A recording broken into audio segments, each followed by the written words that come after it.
Hello everyone. आज का जो लेक्चर है, आज हम स्टार्ट करने जा रहे हैं पीजीबीपी बच्चों, profits and gains of business and profession. बड़ा ही इंपॉर्टेंट चैप्टर है, बहुत ही इंपॉर्टेंट चैप्टर है पूरे कोर्स का। तो मैं समझता हूँ कि इस चैप्टर को आपको बहुत ही ध्यान से समझना है, सुनना है, क्योंकि इस चैप्टर का प्रैक्टिकल लाइफ में बहुत यूजेज होने वाला है। ठीक है जी।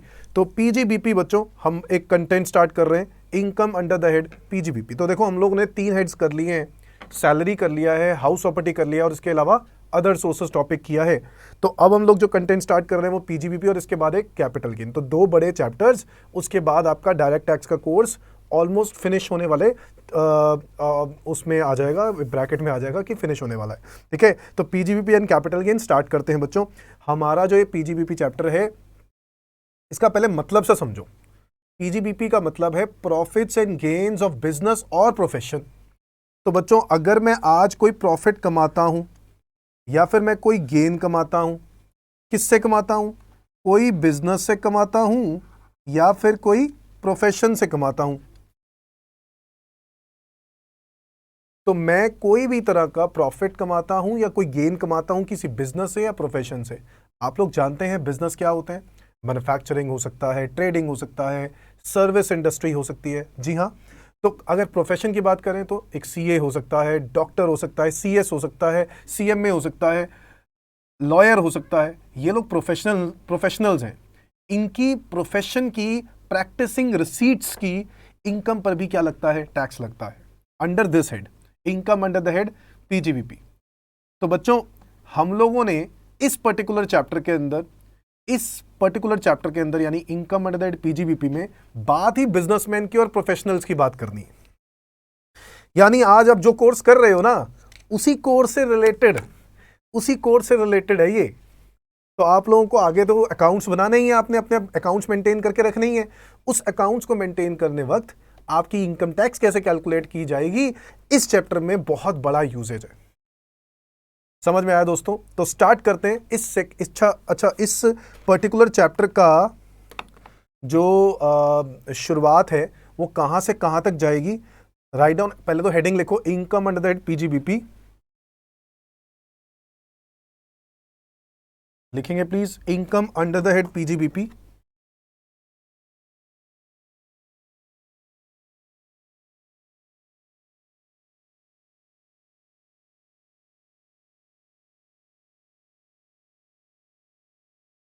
Income under the head profits and gains of business और प्रोफेशन, यानी पीजीबीपी।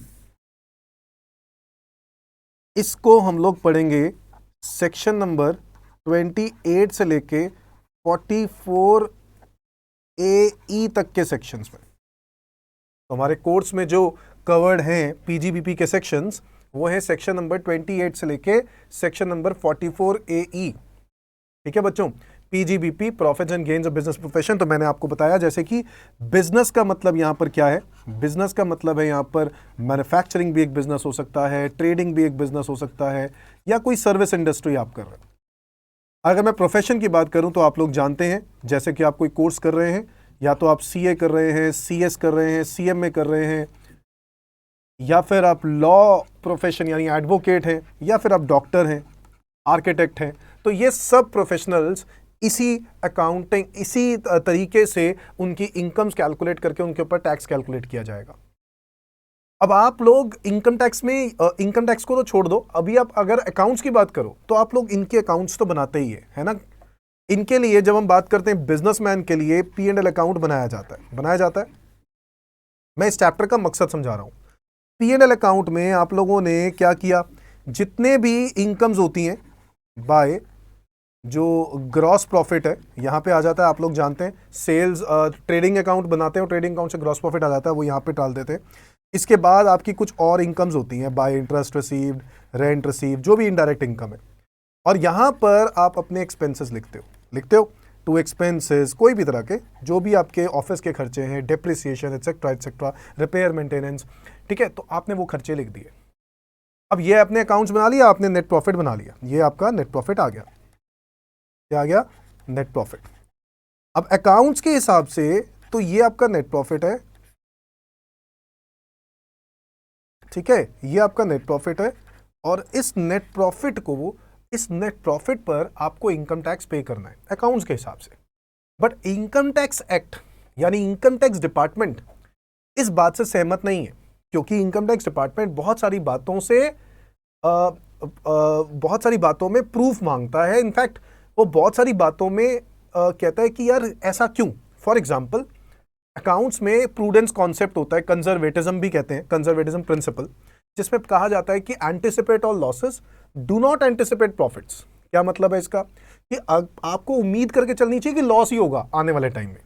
तो आप लॉस होता है तो आप उम्मीद करते हो, तो आप क्या बनाते हो? प्रोविजंस क्रिएट करते हो। बच्चों, क्या आप क्रिएट करते हो? प्रोविजन। कि आपको डर है कि यार मेरे को नुकसान होगा, है कि नहीं? प्रोविजन करते हैं। तो अकाउंट्स में अगर आपको याद हो तो P&L अकाउंट डेबिट कर देते हैं, प्रॉफिट क्या कर देते हैं? कम। तो इनकम टैक्स भी तो कम हो जाएगा दोस्तों। इनकम टैक्स डिपार्टमेंट ने कहा provision should not be allowed. यार अगर आप ये कह रहे हो कि हो सकता है आने वाले टाइम में इतने लोग पैसे नहीं देंगे, भाई आने वाले टाइम में नहीं देंगे ना, इस बात की कोई गारंटी तो नहीं है। इसी रीजन से इनकम टैक्स डिपार्टमेंट इन बातों के ओपोज होता है।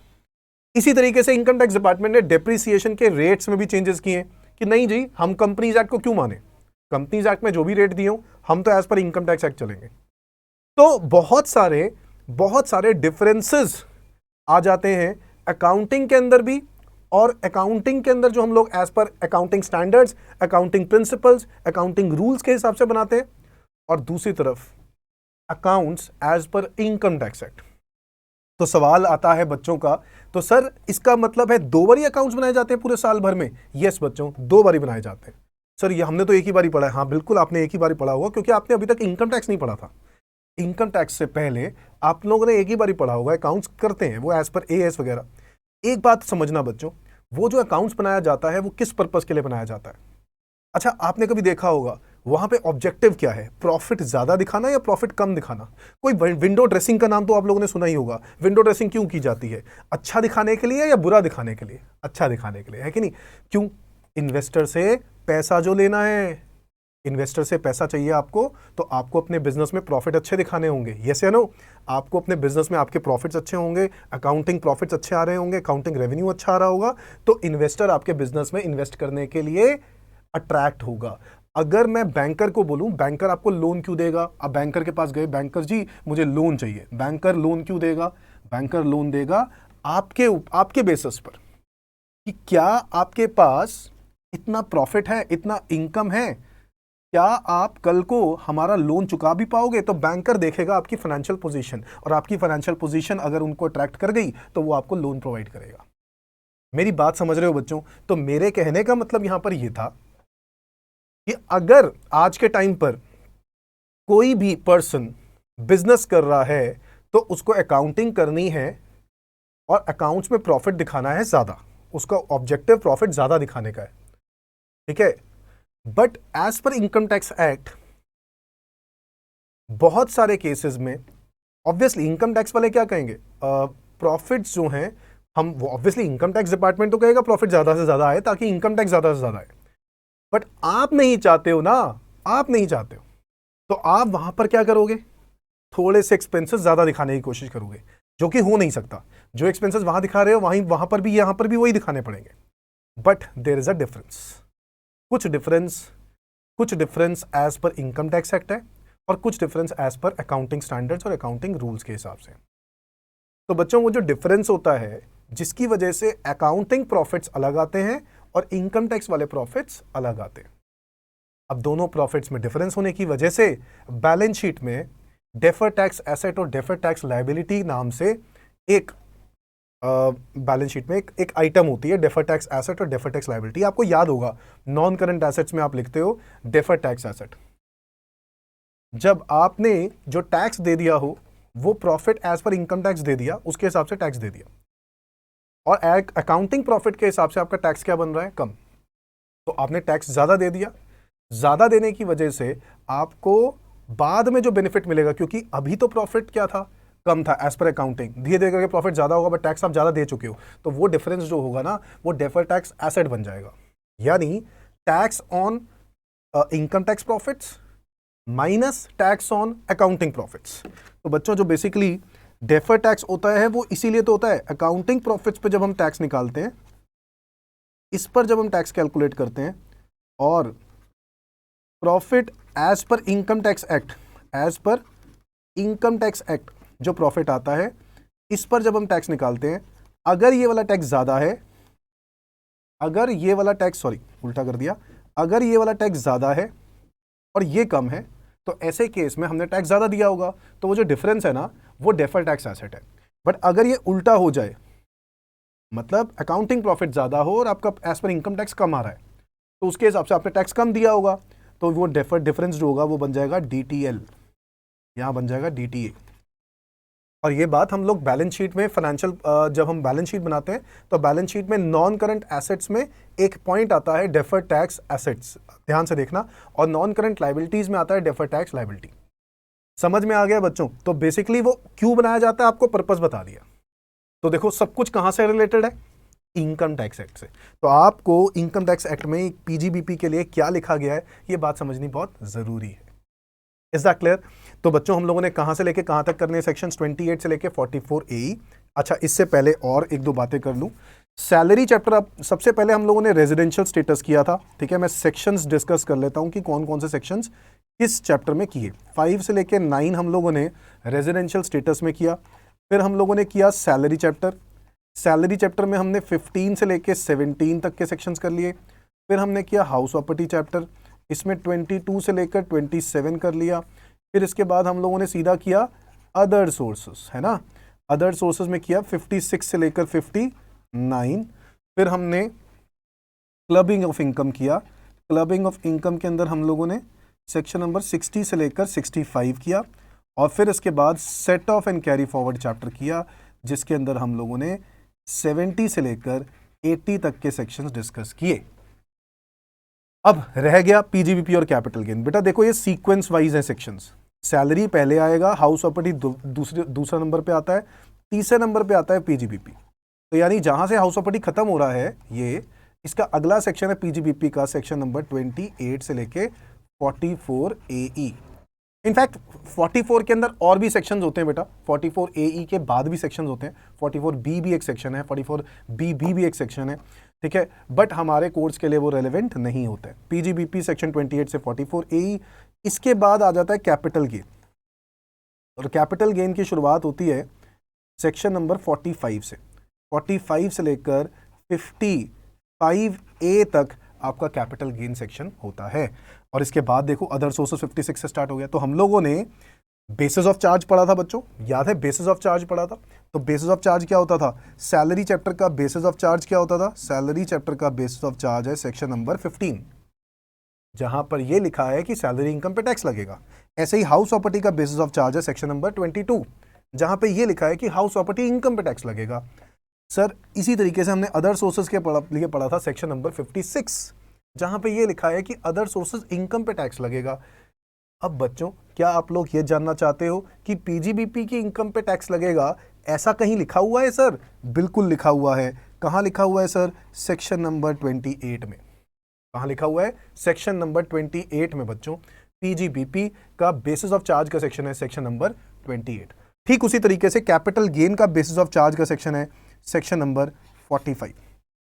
तो बच्चों याद करने हैं ये सेक्शंस बेसिस ऑफ चार्ज वाले, section number 15, section number 22, section number 28, section number 45, section number 56। अच्छा ये हो गए बेसिस ऑफ चार्ज के सेक्शंस। कौन से सेक्शंस हो गए? सारे बेसिस ऑफ चार्ज के सेक्शंस, बेसिस ऑफ चार्ज, ठीक है। अच्छा आपको पता है कि हर पर्टिकुलर हेड में डिडक्शन भी मिलती है? बिल्कुल सर, हर पर्टिकुलर हेड में डिडक्शन मिलती है, हम लोग जानते हैं। हर पर्टिकुलर हेड में जो डिडक्शन मिलती है, जैसे कि सैलरी हेड में अगर डिडक्शन मिलती है तो उसके लिए कौन सा सेक्शन है? Section number 16। Yes, 16(1)(a) standard deduction, 16(2) entertainment allowance, 16(3) professional tax. बिल्कुल सही बात है सर। हाउस प्रॉपर्टी के लिए सेक्शन नंबर 24। ओके सर, हाँ याद आ गया, 24(a) standard deduction, 24(b) interest on loan. Sir PGBP के लिए भी ऐसा बिल्कुल है, 30 से लेके 38 इसकी डिडक्शन ही डिडक्शन हैं। सर क्या बात करो, इतनी सारी? जी हाँ, पीजीबीपी चैप्टर में बहुत सारी डिडक्शन हैं बेटा। वो डिडक्शंस पता है क्या है? खर्चे। तो अकाउंट्स में तो हमें पता होता है कि यार ये खर्चा है तो पीएनएल अकाउंट में डेबिट कर दो। बट इनकम टैक्स एक्ट के अंदर अगर कोई खर्चा लिखा हुआ है कि डिडक्शन मिलेगी तो ही मिलेगी, नहीं तो नहीं मिलेगी। मेरी बात सुन रहे हो? इनकम टैक्स डिपार्टमेंट कहता है कि जो हम कहेंगे वही मानना पड़ेगा, उसके अलावा आप कुछ नहीं कह सकते हो। समझ में आ गई बात? तो as per income tax act जो सेक्शंस की डिडक्शन यहां पर दी होगी वही सेक्शंस की आप डिडक्शन क्लेम कर सकते हो। कैपिटल गेन की बात करें तो सेक्शन 54 इसकी एक डिडक्शन है, और अदर सोर्सेज में आप लोगों ने पढ़ा था सेक्शन नंबर 57। ठीक है, overall GTI gross total income पे डिडक्शंस मिलती है सेक्शन 80C टू 80U। बिल्कुल सही बात बच्चों, आप तो बहुत ही बढ़िया कर रहे हो अगर आपको ये बातें याद आ रही हैं तो। ठीक है, बस अब हम लोगों ने क्या करना है, पीजीबीपी चैप्टर स्टार्ट करना है, और पीजीबीपी चैप्टर का section number 28 is basis of charge. हालांकि बेसिस ऑफ चार्ज से पहले एक पर्टिकुलर चीज और बताना चाहता हूं, आओ जरा डिस्कस कर लेते हैं।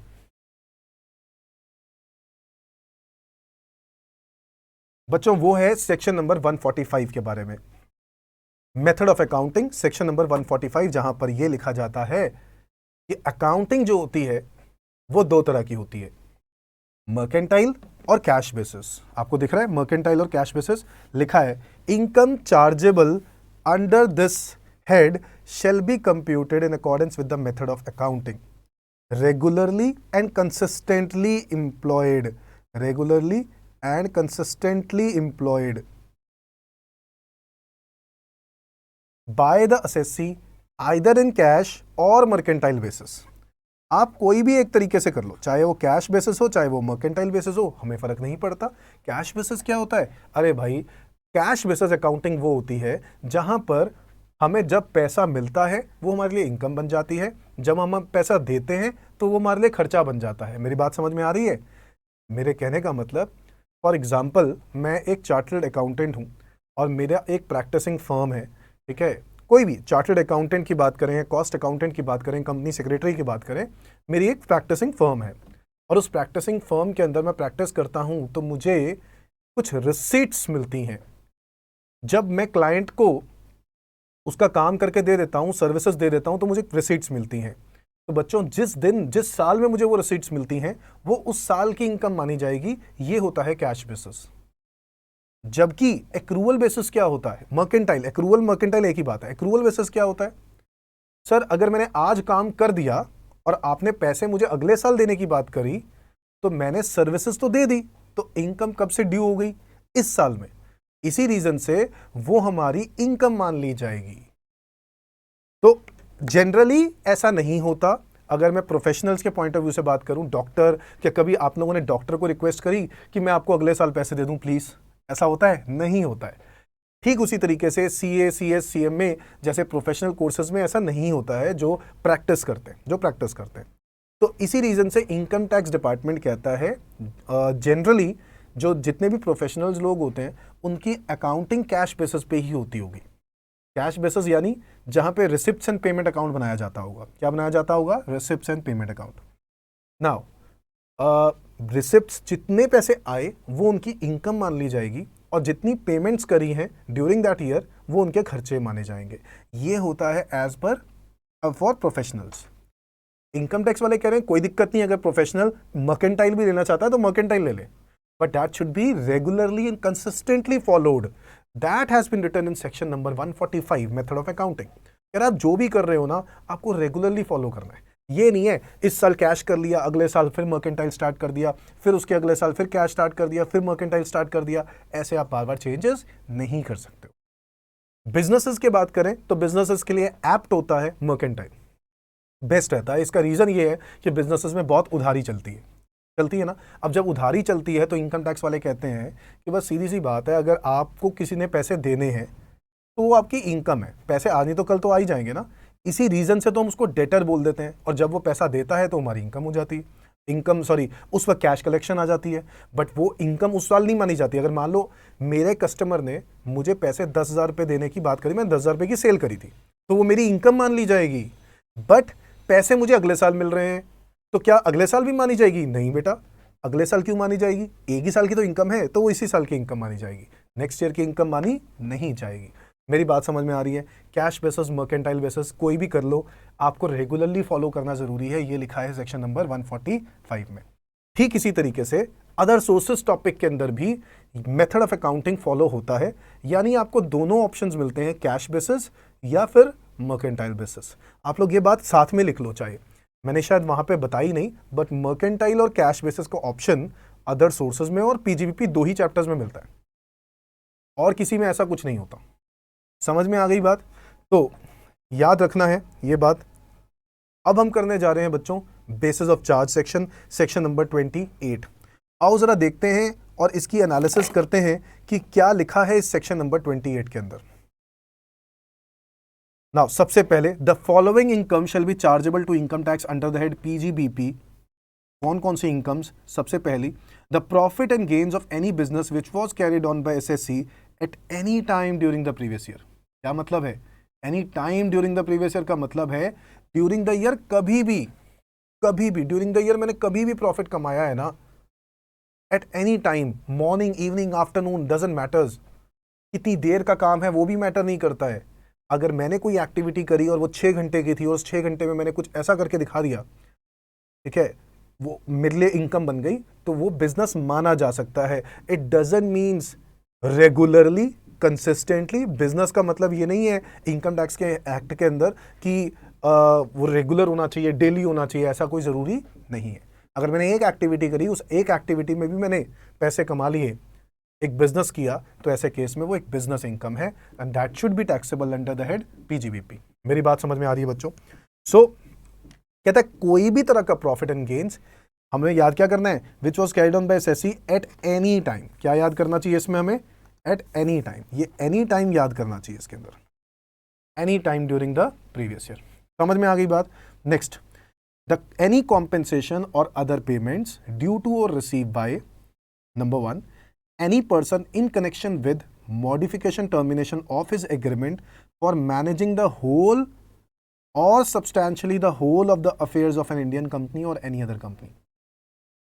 कहता है कि आपने अगर किसी का एग्रीमेंट टर्मिनेट किया है या मॉडिफाई किया है, कोई भी टर्मिनेशन मॉडिफिकेशन करते हो, और उस टर्मिनेशन मॉडिफिकेशन की वजह से आपको, बेटा देखो, कभी भी कोई कॉन्ट्रैक्ट होता है, आप कभी भी टर्मिनेट करोगे तो दिक्कत तो आएगी, है कि नहीं? चलो इसके बारे में मैं एक एग्जांपल से बताता हूं। ये देखो,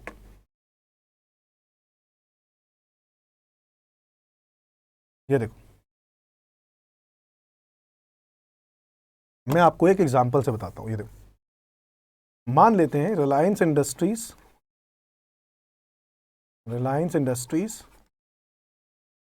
लिमिटेड का एक XYZ कंपनी के साथ टाई अप होता है किसी रॉ मटेरियल के लिए। मान लो इनका काम है टेक्सटाइल में, उस टेक्सटाइल के लिए ये कुछ रॉ मटेरियल लेते हैं XYZ से, ठीक है, ये है रॉ मटेरियल मैन्युफैक्चरर, ठीक है, और इनका एक कॉन्ट्रैक्ट हुआ है आपस में।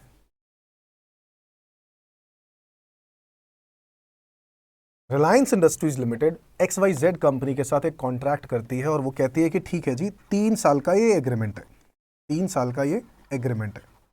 बड़ा ही चालाक इंसान है मुकेश अंबानी। देखो, बिजनेसमैन चालाक ही होने चाहिए, अगर अच्छे बिजनेसमैन बनना है तो चालाक होना बहुत जरूरी है, ठीक है। तो चालाक है तभी तो आज वो सक्सेसफुल है ना। मुकेश अंबानी जी ने क्या किया? XYZ कंपनी के साथ क्या किया? एग्रीमेंट कर लिया, एक टाई अप कर लिया 3 साल के लिए।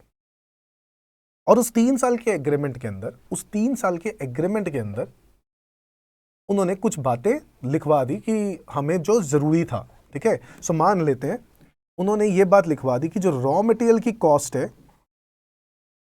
रॉ मटेरियल की जो कॉस्ट है, रॉ मटेरियल का जो प्राइस है वो फिक्स कर देते हैं। क्या कर देते हैं? फिक्स कर देते हैं। कहता है कि हम ना एक काम कर रहे हैं, इस रॉ मटेरियल को हम 20 रुपये पर मीटर पे फिक्स कर रहे हैं। मतलब एक कपड़ा जो उसका जो कपड़ा जो फैब्रिक बना के दे रहे हो आप, वो 20 रुपए पर मीटर के हिसाब से हम लोग फिक्स कर रहे हैं। या एक काम करते हैं ना, कॉटन है फॉर एग्जांपल, हम इसको केजीज में करते हैं, 20 रुपए पर केजी, चलो वो ज़्यादा बेटर रहेगा, ठीक है। 20 रुपए पर केजी फिक्स कर दिया, ओके ठीक है। XYZ कंपनी कहती है ओके सर डन, ठीक है। अब 3 साल के लिए एग्रीमेंट था, इसका मतलब है 3 साल के लिए प्राइस फिक्स कर दिए। रिलायंस मुकेश अंबानी जी चालाक, ठीक है, उन्होंने कहा भैया पैसे कमाने हैं तो इसको पहले तो हमें क्या करना पड़ेगा, इसको फिक्स करना पड़ेगा। उसने मान गया ये बात 3 साल के लिए।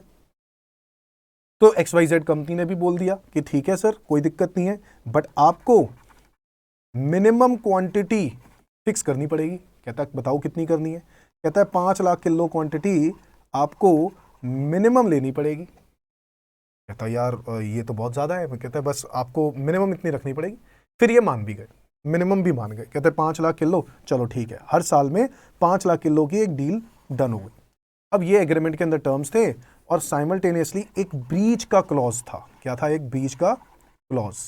इस ब्रीच के क्लॉज में पता है क्या लिखा हुआ था कि अगर किसी ने भी, या XYZ कंपनी ने ब्रीच किया इस कॉन्ट्रैक्ट को, या फिर रिलायंस इंडस्ट्री ने इसको कॉन्ट्रैक्ट को ब्रीच किया, तो ऐसे केस में जो कॉन्ट्रैक्ट को ब्रीच करेगा वो दूसरी पार्टी को 1 करोड़ रुपए देगा। कितने रुपए देगा? 1 करोड़ रुपए देगा। अब ये ब्रीच क्लॉज उस वक्त जो होता है ना, उस वक्त सब लोग हाँ हाँ बोल देते हैं, बाद में रियलाइज होता है कि यार ये ब्रीच क्लॉज उनको बाउंड कर रहा है। क्या हुआ? XYZ एक छोटी कंपनी है, रिलायंस को चाहे इतना खास फर्क नहीं पड़ता, बट XYZ को इस 1 करोड़ रुपए से बहुत फर्क पड़ता है। हुआ क्या कि मान लेते हैं कि अभी तो स्टार्ट हुआ था तो 20 रुपए पर केजी पे रॉ मटेरियल का प्राइस रखा गया था। धीरे धीरे करके मार्केट के अंदर इसका प्राइस एस्केलेट होना स्टार्ट हो गया।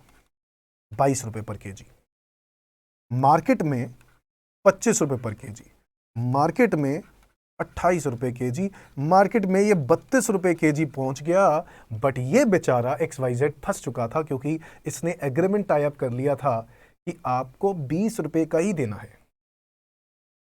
अब XYZ इंडस्ट्रीज ये बात, XYZ जो कंपनी है वो बात रियलाइज कर रही थी कि यार हमें तो बहुत ज्यादा नुकसान हो रहा है। कहते क्यों? कह रहा है यार 12 रुपए पर केजी हम लोग नुकसान पे हैं। हम लोग बाहर से 32 रुपए कमा सकते हैं, हम 12-20 रुपए कमा रहे हैं इनसे, जो कि हमारा बहुत बड़ा नुकसान हो रहा है। धीरे धीरे करके वो नुकसान को कैलकुलेट करने लग गया और देखा 12 रुपए मल्टीप्लाई बाय 5 लाख केजी, तो यानी करीब करीब 60 लाख रुपए का उनको हर साल नुकसान हो रहा है।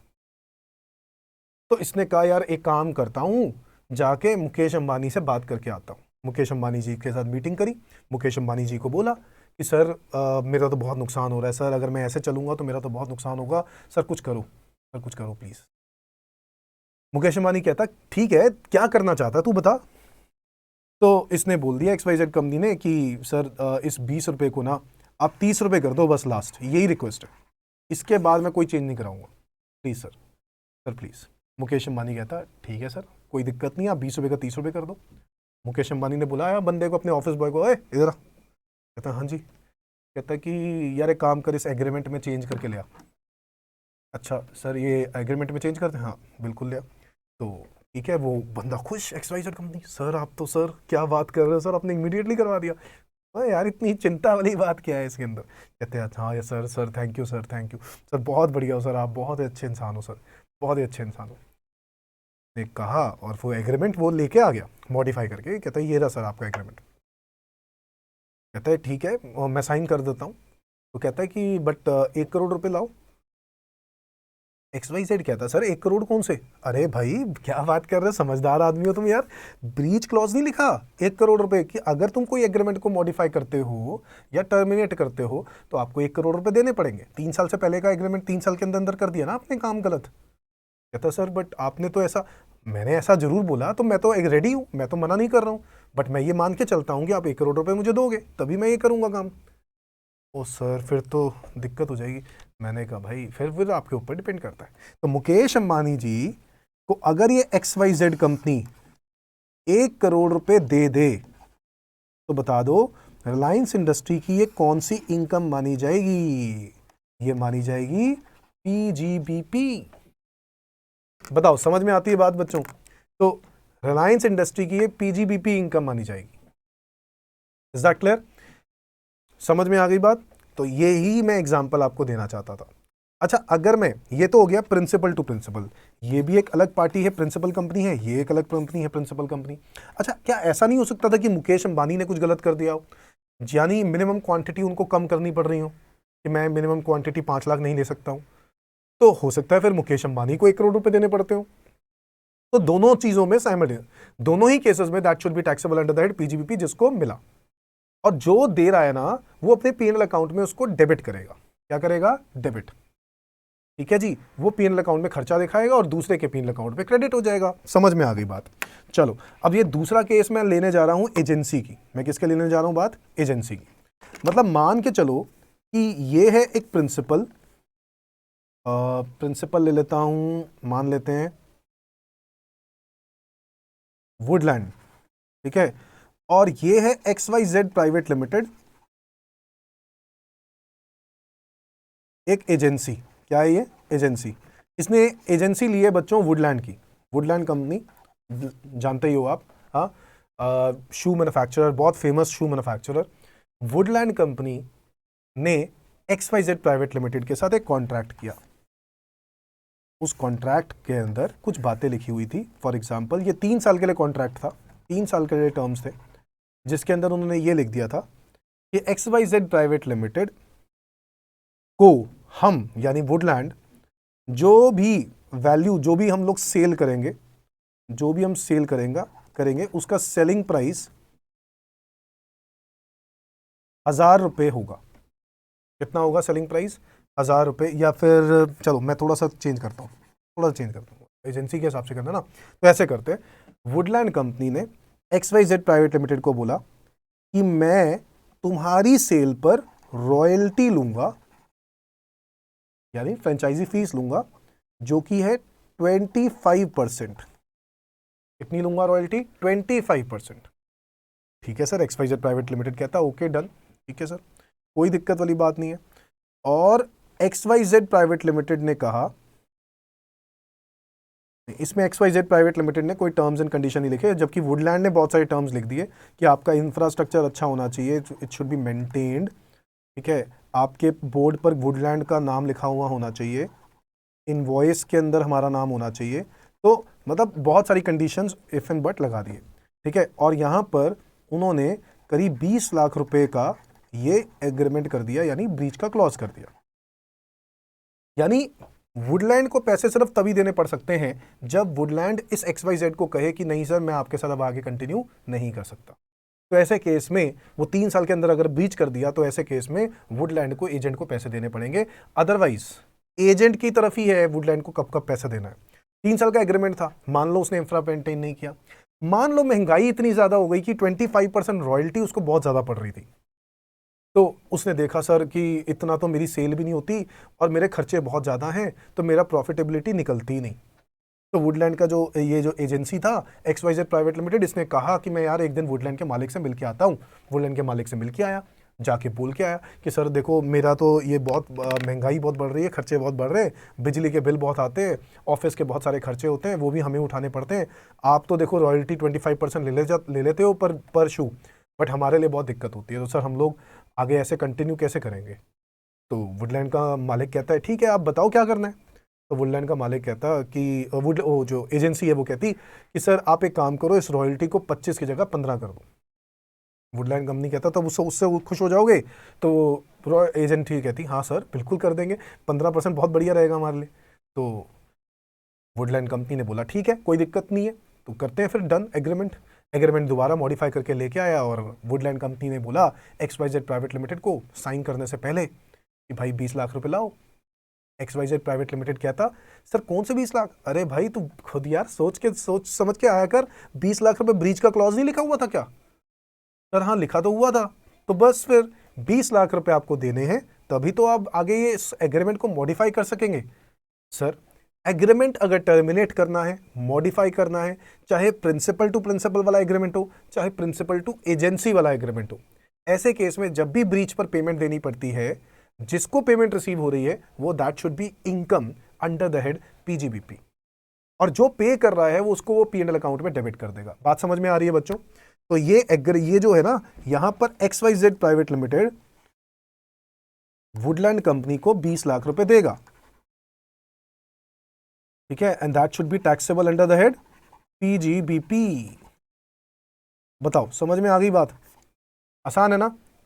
Is that clear? चलो, तो बस इतनी सी बात ही मैं आपको बताना चाहता था यहां पर। अब आ जाते हैं वापस पॉइंट पे।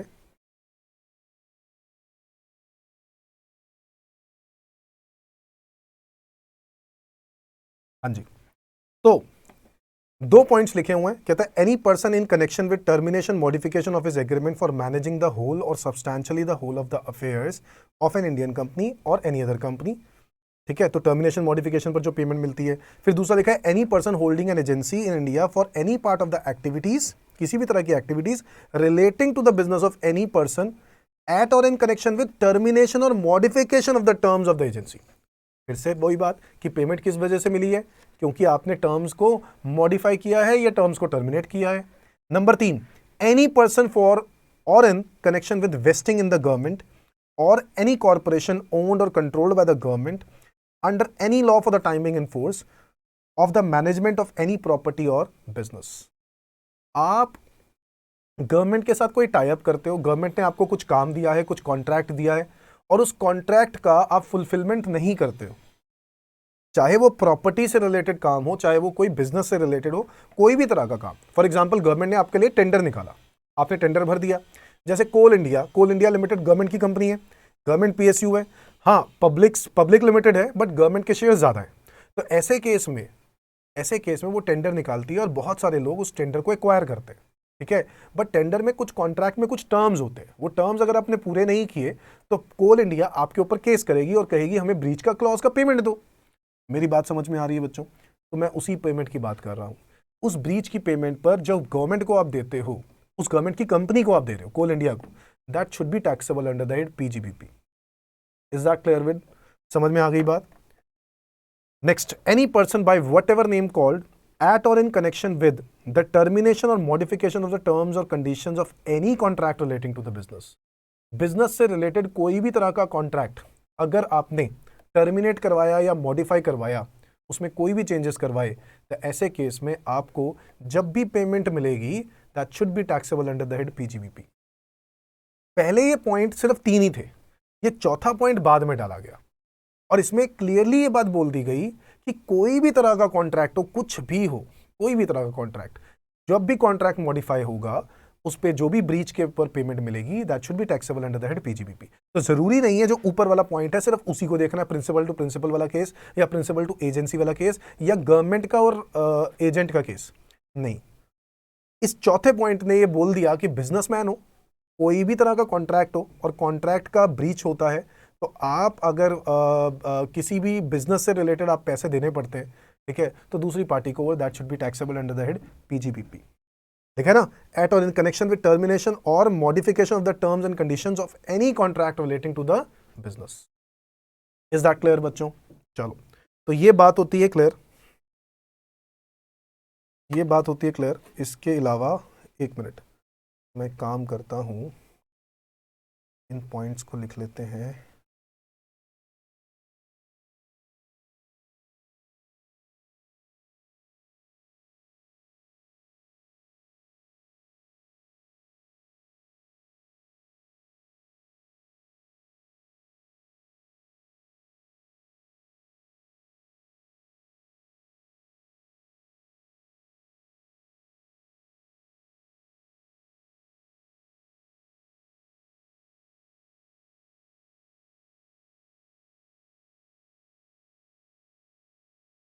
हाँ जी,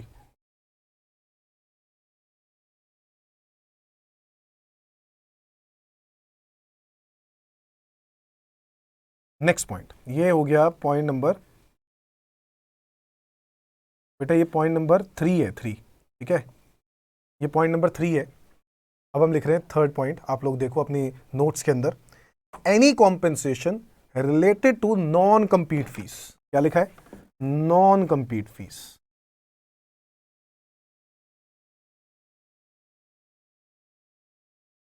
सर ये नॉन कम्पीट फीस क्या चीज है? बेटा नॉन कम्पीट फीस का मतलब है कि आप मेरे साथ कंपटीशन में मत आओ, उसके बदले में पैसे ले लो। सर मैं समझा नहीं। कोई बात नहीं, मैं बताता हूं। तो मान लो बच्चों, मान लो कि आप एक बहुत ही फेमस कंसल्टेंट बन जाते हो, टैक्स कंसल्टेंट, बहुत फेमस। तो आप एक बहुत फेमस टैक्स कंसल्टेंट बन गए हो, जिसकी वजह से जितने भी क्लाइंटेज होती है वो सब आप ही के पास जाती है। ठीक है, आप एक बहुत फेमस टैक्स कंसल्टेंट बन गए हो, जितने भी क्लाइंटेज आती है सब आप ही के पास जाती है। कोई भी क्लाइंट कहता है कि मुझे टैक्स से रिलेटेड कोई कंसल्टेंसी चाहिए, सब लोग क्या रेफर करते हैं? अरे यार उसी के पास जाओ, XYZ के पास। ठीक है यार, XYZ बहुत नाम बना गया, अब मैं उसका कॉम्पिटिटर, बट मेरे पास क्लाइंटेज आती नहीं। क्यों नहीं आती? क्योंकि सारी क्लाइंटेज XYZ के पास जाती थी, सब क्लाइंट्स उसके पास जाते थे। अरे यार नहीं, मैंने तो उसी से काम करवाना है, बहुत बढ़िया काम करता है। वो क्या है, फीडबैक की वजह से धीरे धीरे करके और पैसे से पैसा और कमाई जा रहा है। अब क्या है, ABC को अगर मैदान में खड़े रहना है तो उसके लिए उसको XYZ से कुछ टाई अप करना पड़ेगा। उसने XYZ को जाके बोल दिया, सर प्लीज ये बिजनेस को बंद कर दो और मुझसे इसके बदले में आप एक फिक्स अमाउंट ले लो। अब आपकी रिटायरमेंट की एज हो गई है, बहुत टाइम हो गया, अब आप क्या कर लो, रिटायर हो जाओ और मुझे कमाने दो। अब कहता है सर ऐसे कैसे मैं करने दूं? कहता है सर आप पैसे ले लो ना फिक्स, आप कितने कमा लेते हो साल के? कहता है मैं 2 करोड़ रुपए कमा लेता हूं। ठीक है, आप एक काम करो, आप 2 करोड़ मुझसे ले लो, आप 2 करोड़ मुझसे ले लो और ये बिजनेस को बंद कर दो। सर मैं नॉन कम्पीट फीस दे रहा हूं। क्या दे रहा हूं? Non compete fees. मेरे साथ कंपटीशन में मत आओ, उसके बदले में पैसे दिए जा रहे हैं। So any compensation related to non compete fees received oblique receivable which are of recurring in nature. Recurring मतलब बार बार हो रहे हैं, एक बार ही नहीं मिलेगा, बार बार मिलेगा। In relation to not carrying out any business और प्रोफेशन, कोई भी बिजनेस या प्रोफेशन को ना करने के लिए आपको पैसे दिए जा रहे हैं, तो ऐसे केस में ये टैक्सेबल होगा अंडर द हेड PGBP। समझ में आ रहा है बच्चों? हम लोगों ने अभी 3 पॉइंट पढ़े हैं। पहला पॉइंट तो पढ़ा था बिजनेस या प्रोफेशन कर रहे हो eight any time during the previous year, कभी भी करो। नंबर 2, हमने मॉडिफिकेशन टर्मिनेशन वाले पॉइंट को पढ़ा था। मॉडिफिकेशन टर्मिनेशन वाले पॉइंट्स में 4 पॉइंट्स पढ़े थे, ऐसे याद करो जैसे मैं बता रहा हूं। मॉडिफिकेशन टर्मिनेशन वाले पॉइंट्स में 4 पॉइंट्स पढ़े थे। पहला principal to principal, second principal to agency, third government के साथ contract, and fourth any contract related to business. फिर हमने अभी जो पढ़ा वो पढ़ा नॉन कम्पीट फीस। कोई भी बिजनेस या प्रोफेशन के लिए नॉन कम्पीट फीस दी जाएगी, that should be taxable under the head PGBP। Now next, income derive by trade, professional or similar association from specific services perform for its members. अपने members के लिए आप कोई स्पेसिफिक सर्विसेज करते हो और उस सर्विसेज से आप पैसे कमाते हो, that should be taxable under the head PGBP। मैं बात कर रहा हूं कोऑपरेटिव सोसाइटी की। आपको पता है कोऑपरेटिव सोसाइटी मेंबर से बनती है। जी हाँ, मेंबर से बनती है। जैसे कि अमूल एक कोऑपरेटिव सोसाइटी है, ऐसे ही हमारे देश के अंदर कंज्यूमर कोऑपरेटिव सोसाइटी है, प्रोड्यूसर्स कोऑपरेटिव सोसाइटी है। ऐसे ही कोऑपरेटिव सोसाइटीज बनाई जाती हैं। बहुत सारे बैंक्स हैं जो कोऑपरेटिव बैंक्स हैं, जैसे कि नैनीताल कोऑपरेटिव बैंक है इंडिया के अंदर। ऐसे बहुत सारी कोऑपरेटिव सोसाइटीज खोली जाती हैं। उसमें क्या होता है, मेंबर्स को एक फिक्स अमाउंट पे करना पड़ता है, फिक्स अमाउंट पे करना पड़ता है, और वो एक कोऑपरेटिव सोसाइटी बना लेते हैं और उस पैसे से वो बिजनेस करते हैं। ठीक है, मैं एग्जैक्टली उसी पॉइंट की बात कर रहा हूं। तो आपने क्या किया, ट्रेडिंग की या कोई प्रोफेशनल सर्विसेज दी मिलकर, या फिर कोई सिमिलर एसोसिएशन, कोई भी इस तरह का ऐसा काम परफॉर्म फॉर इट्स मेंबर्स। किसके लिए काम किया? मेंबर्स के लिए किया। ऐसे केस में आपने पैसे कमाए, that should be taxable under the head PGBP। यानी उस कोऑपरेटिव सोसाइटी की जो भी इनकम होगी, that should be taxable under the head PGBP। मेरी बात समझ में आ रही है बच्चों? तो नेक्स्ट पॉइंट, तो ये 4 हो गए। Number 5, export incentives. देखो बच्चों, एक्सपोर्ट करने पर अगर गवर्नमेंट की तरफ से मुझे कोई भी मदद मिलती है, एक्सपोर्ट करने पर गवर्नमेंट की तरफ से मुझे कोई भी मदद मिलती है, मैं उसको एक्सपोर्ट इंसेंटिव्स बोलता हूं। पहला, profit on sale of import licence granted under import control order on account of exports. तो मैं आज कुछ गुड्स को एक्सपोर्ट कर रहा हूं, मैं एक्सपोर्ट कर रहा हूं। इंपोर्ट करने के बाद मैं क्या करता हूं, मैं चाइना से इंपोर्ट करता हूं, इंडिया में प्रोसेसिंग करता हूं, उसके बाद मैं एक्सपोर्ट करता हूं। अगर मैं ये काम करता हूं तो गवर्नमेंट की तरफ से मुझे लाइसेंस मिलता है, उसको बोलते हैं इंपोर्ट लाइसेंस। उस इंपोर्ट लाइसेंस में मुझे फायदा क्या होता है, मुझे कोई ड्यूटी देनी नहीं पड़ती। क्यों नहीं देनी पड़ती? क्योंकि मैं एक्सपोर्टर हूं, मैं उसी इंपोर्ट को प्रोसेसिंग करके एक्सपोर्ट करता हूं। तो ऐसे केस में गवर्नमेंट भी मेरी हेल्प करता है और कहता है कि आप जितना भी इंपोर्ट पर ड्यूटी पे करोगे आपको पे करने की कोई ज़रूरत नहीं है, क्योंकि आप आगे एक्सपोर्ट ही कर देते हो गुड्स को, और हमारे देश के लिए एक्सपोर्ट बहुत ज़रूरी है। यस या नो? तो हमारे देश की इकोनॉमी को ग्रो करना है तो एक्सपोर्ट्स बढ़ाने होंगे। तो ऐसे केस में गवर्नमेंट अपनी तरफ से इंपोर्ट लाइसेंस देता है टू एंकरेज एक्सपोर्टर्स, तो एक्सपोर्टर्स को इंपोर्ट लाइसेंस जो दिया जाता है वो काफ़ी अच्छी वैल्यूएबल होता है। और मैं अगर चाहूँ तो इंपोर्ट लाइसेंस किसी और को दे दूँ, और देने पर जो प्रॉफिट होगा that should be taxable under that PGBP. हालांकि licence should be a capital asset, हम कैपिटल गेन चैप्टर में पढ़ेंगे, बट इस इंपोर्ट लाइसेंस के लिए गवर्नमेंट ने बोला हम इसको एक्सपोर्ट इंसेंटिव्स मानते हैं। एक्चुअल में देखा जाए ना, इंपोर्ट लाइसेंस की कोई वैल्यू जीरो वैल्यू होती है, आपको तो फ्री में मिलता है गवर्नमेंट की तरफ से। आप उसको 60 लाख का बेच रहे हो, 1 करोड़ का बेच रहे हो, 5 करोड़ का बेच रहे हो, जिसको भी आपने बेचा उससे पैसे कमाए, वो सारा profit that is not under capital gain, that will be taxable under that PGBP, और उसको एक्सपोर्ट इंसेंटिव बोला जाएगा। वो ये माना जाएगा कि वो एक्सपोर्ट की वजह से आपको मिले थे। तो गवर्नमेंट की तरफ से तो हेल्प ही है ना वो लाइसेंस, और वो लाइसेंस बेचकर जो पैसे मिले वो सारा का सारा that should B export incentive. समझ में आ रही है बात? तो एक्सपोर्ट इंसेंटिव कितने तरह के होते हैं? पहला, profit on sale of import licence. Number 2, cash assistance. ये तो बात समझते ही होगे, मैं एक्सपोर्ट करता हूं, गवर्नमेंट की तरफ से कैश असिस्टेंस मिलता है। गवर्नमेंट कहती है ले भाई तू कहाँ एक्सपोर्ट करता है, यूएस में, ऑस्ट्रेलिया में, रशिया में, हमारा नाम बना रहा है, हमारे देश का नाम बना रहा है, ले भाई तू ले पैसे, ले तू कितने पैसे, कितने चेक चाहिए, ठीक है, 10 लाख, 20 लाख, 50 लाख। वो इसलिए देते हैं ताकि एक्सपोर्टर्स को एंकरेज किया जाए, ताकि उनका सेलिंग प्राइस उस मार्केट में कम हो। जितनी कम होगी हम दूसरे नेशंस के साथ कंपीट कर पाएंगे। मेरी बात समझ रहे हो? कैश असिस्टेंस बहुत ज़रूरी है, और अगर कोई कैश असिस्टेंस मिलता है गवर्नमेंट की तरफ से, that is also an export incentive, वो भी एक इनकम मानी जाती है। समझ में आ गई बात? Under the head PGBP. Number 3, duty drawback. मान लो अगर इंपोर्ट करने पर मैंने जो गवर्नमेंट को ड्यूटी दी थी, मैं एक्सपोर्ट करता हूं तो गवर्नमेंट मुझे ड्यूटी रिफंड कर रही है जो इंपोर्ट पे दी थी। दोनों फिर से सुनो, इंपोर्ट किया तो मैंने ड्यूटी दी, इंपोर्ट करने के बाद गुड्स को एक्सपोर्ट कर रहा हूं, एक्सपोर्ट करने पर गवर्नमेंट वो जो इंपोर्ट पे ड्यूटी दी थी वो गवर्नमेंट ड्यूटी रिफंड कर रही है। बच्चों ये जो ड्यूटी रिफंड है ना, ये मेरी इनकम मान ली जाएगी। क्यों? जब मैंने इंपोर्ट ड्यूटी दी थी वो मैंने खर्चा दिखाया था। अगर मैंने इंपोर्ट ड्यूटी दी थी तो खर्चा दिखाया और इंपोर्ट ड्यूटी का रिफंड आ रहा है, दैट शुड बी इनकम। समझ में आया? उसको ड्यूटी ड्रॉबैक बोलते हैं, रिफंड को ड्यूटी ड्रॉबैक बोलते हैं, ठीक है। एक्सपोर्ट इंसेंटिव्स हैं बच्चों, ये सब एक्सपोर्ट के इंसेंटिव्स हैं ये सब चीजें। तो इंपोर्ट करते हैं तो हम लोग अगर इंपोर्ट ड्यूटी फ्री करते हैं वो लाइसेंस की वजह से करते हैं। तो या तो ऑप्शन है लाइसेंस मिलता है जब आप रेगुलर ये काम करते हो। दूसरा ऑप्शन क्या है? इंपोर्ट पर ड्यूटी दो, एक्सपोर्ट करोगे तो ड्यूटी का रिफंड आ जाएगा, ड्यूटी का रिफंड आ जाएगा तो वो इनकम मान ली जाएगी, क्योंकि जब ड्यूटी दी थी तो वो खर्चा माना गया था। बात समझ में आ रही है? So these are some export incentives and these are taxable under the head PGBP. समझ में आ गई? 3 points. Number 1, profit on sale of import licence. Number 2, cash assistance. Number 3, duty drawback.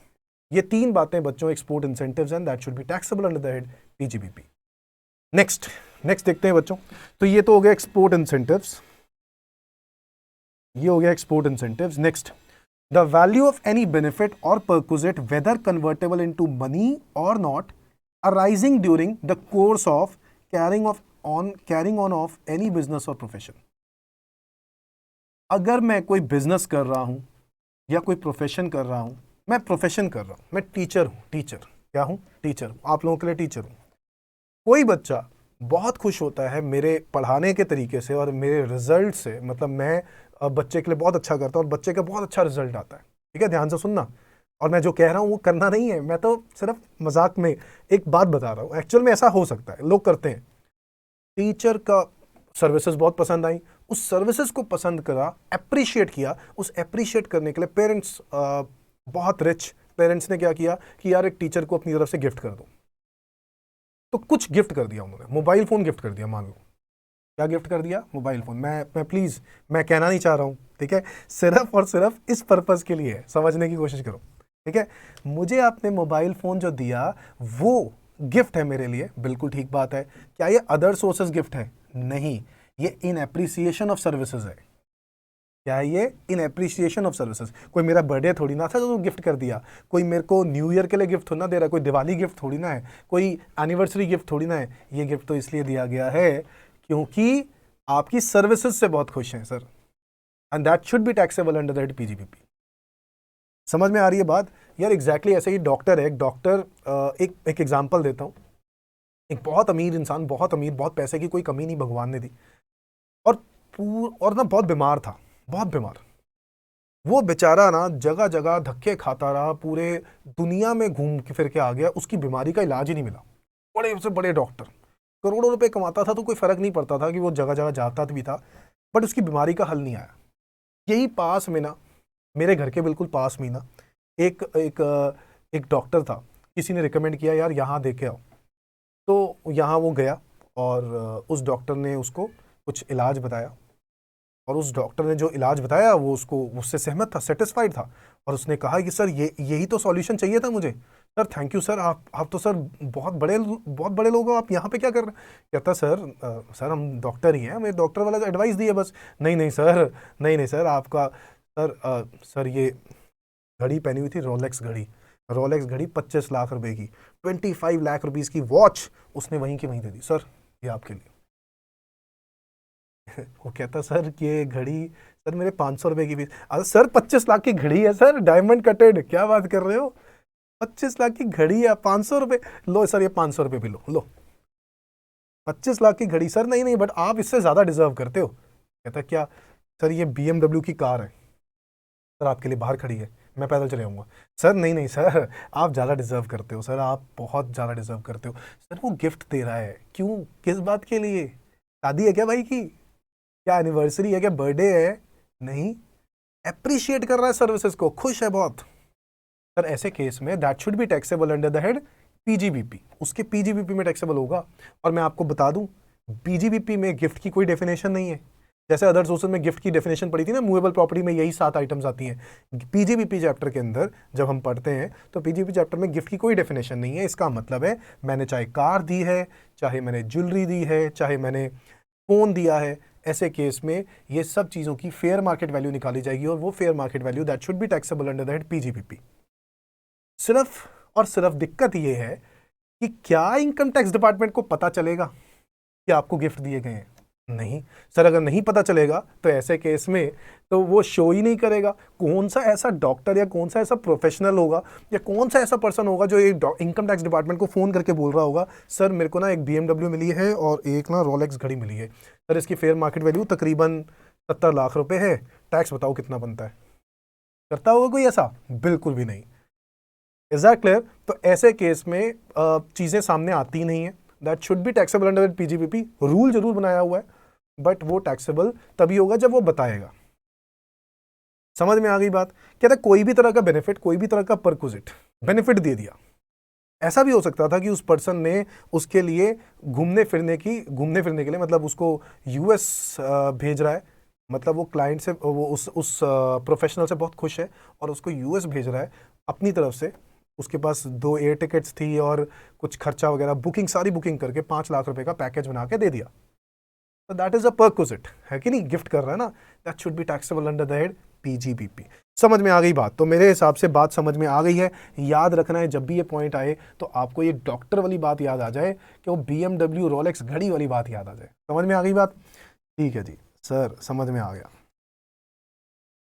Next, any interest, salary, bonus, commission और remuneration due to or receive bye a partner of a firm from the firm in which he is a partner.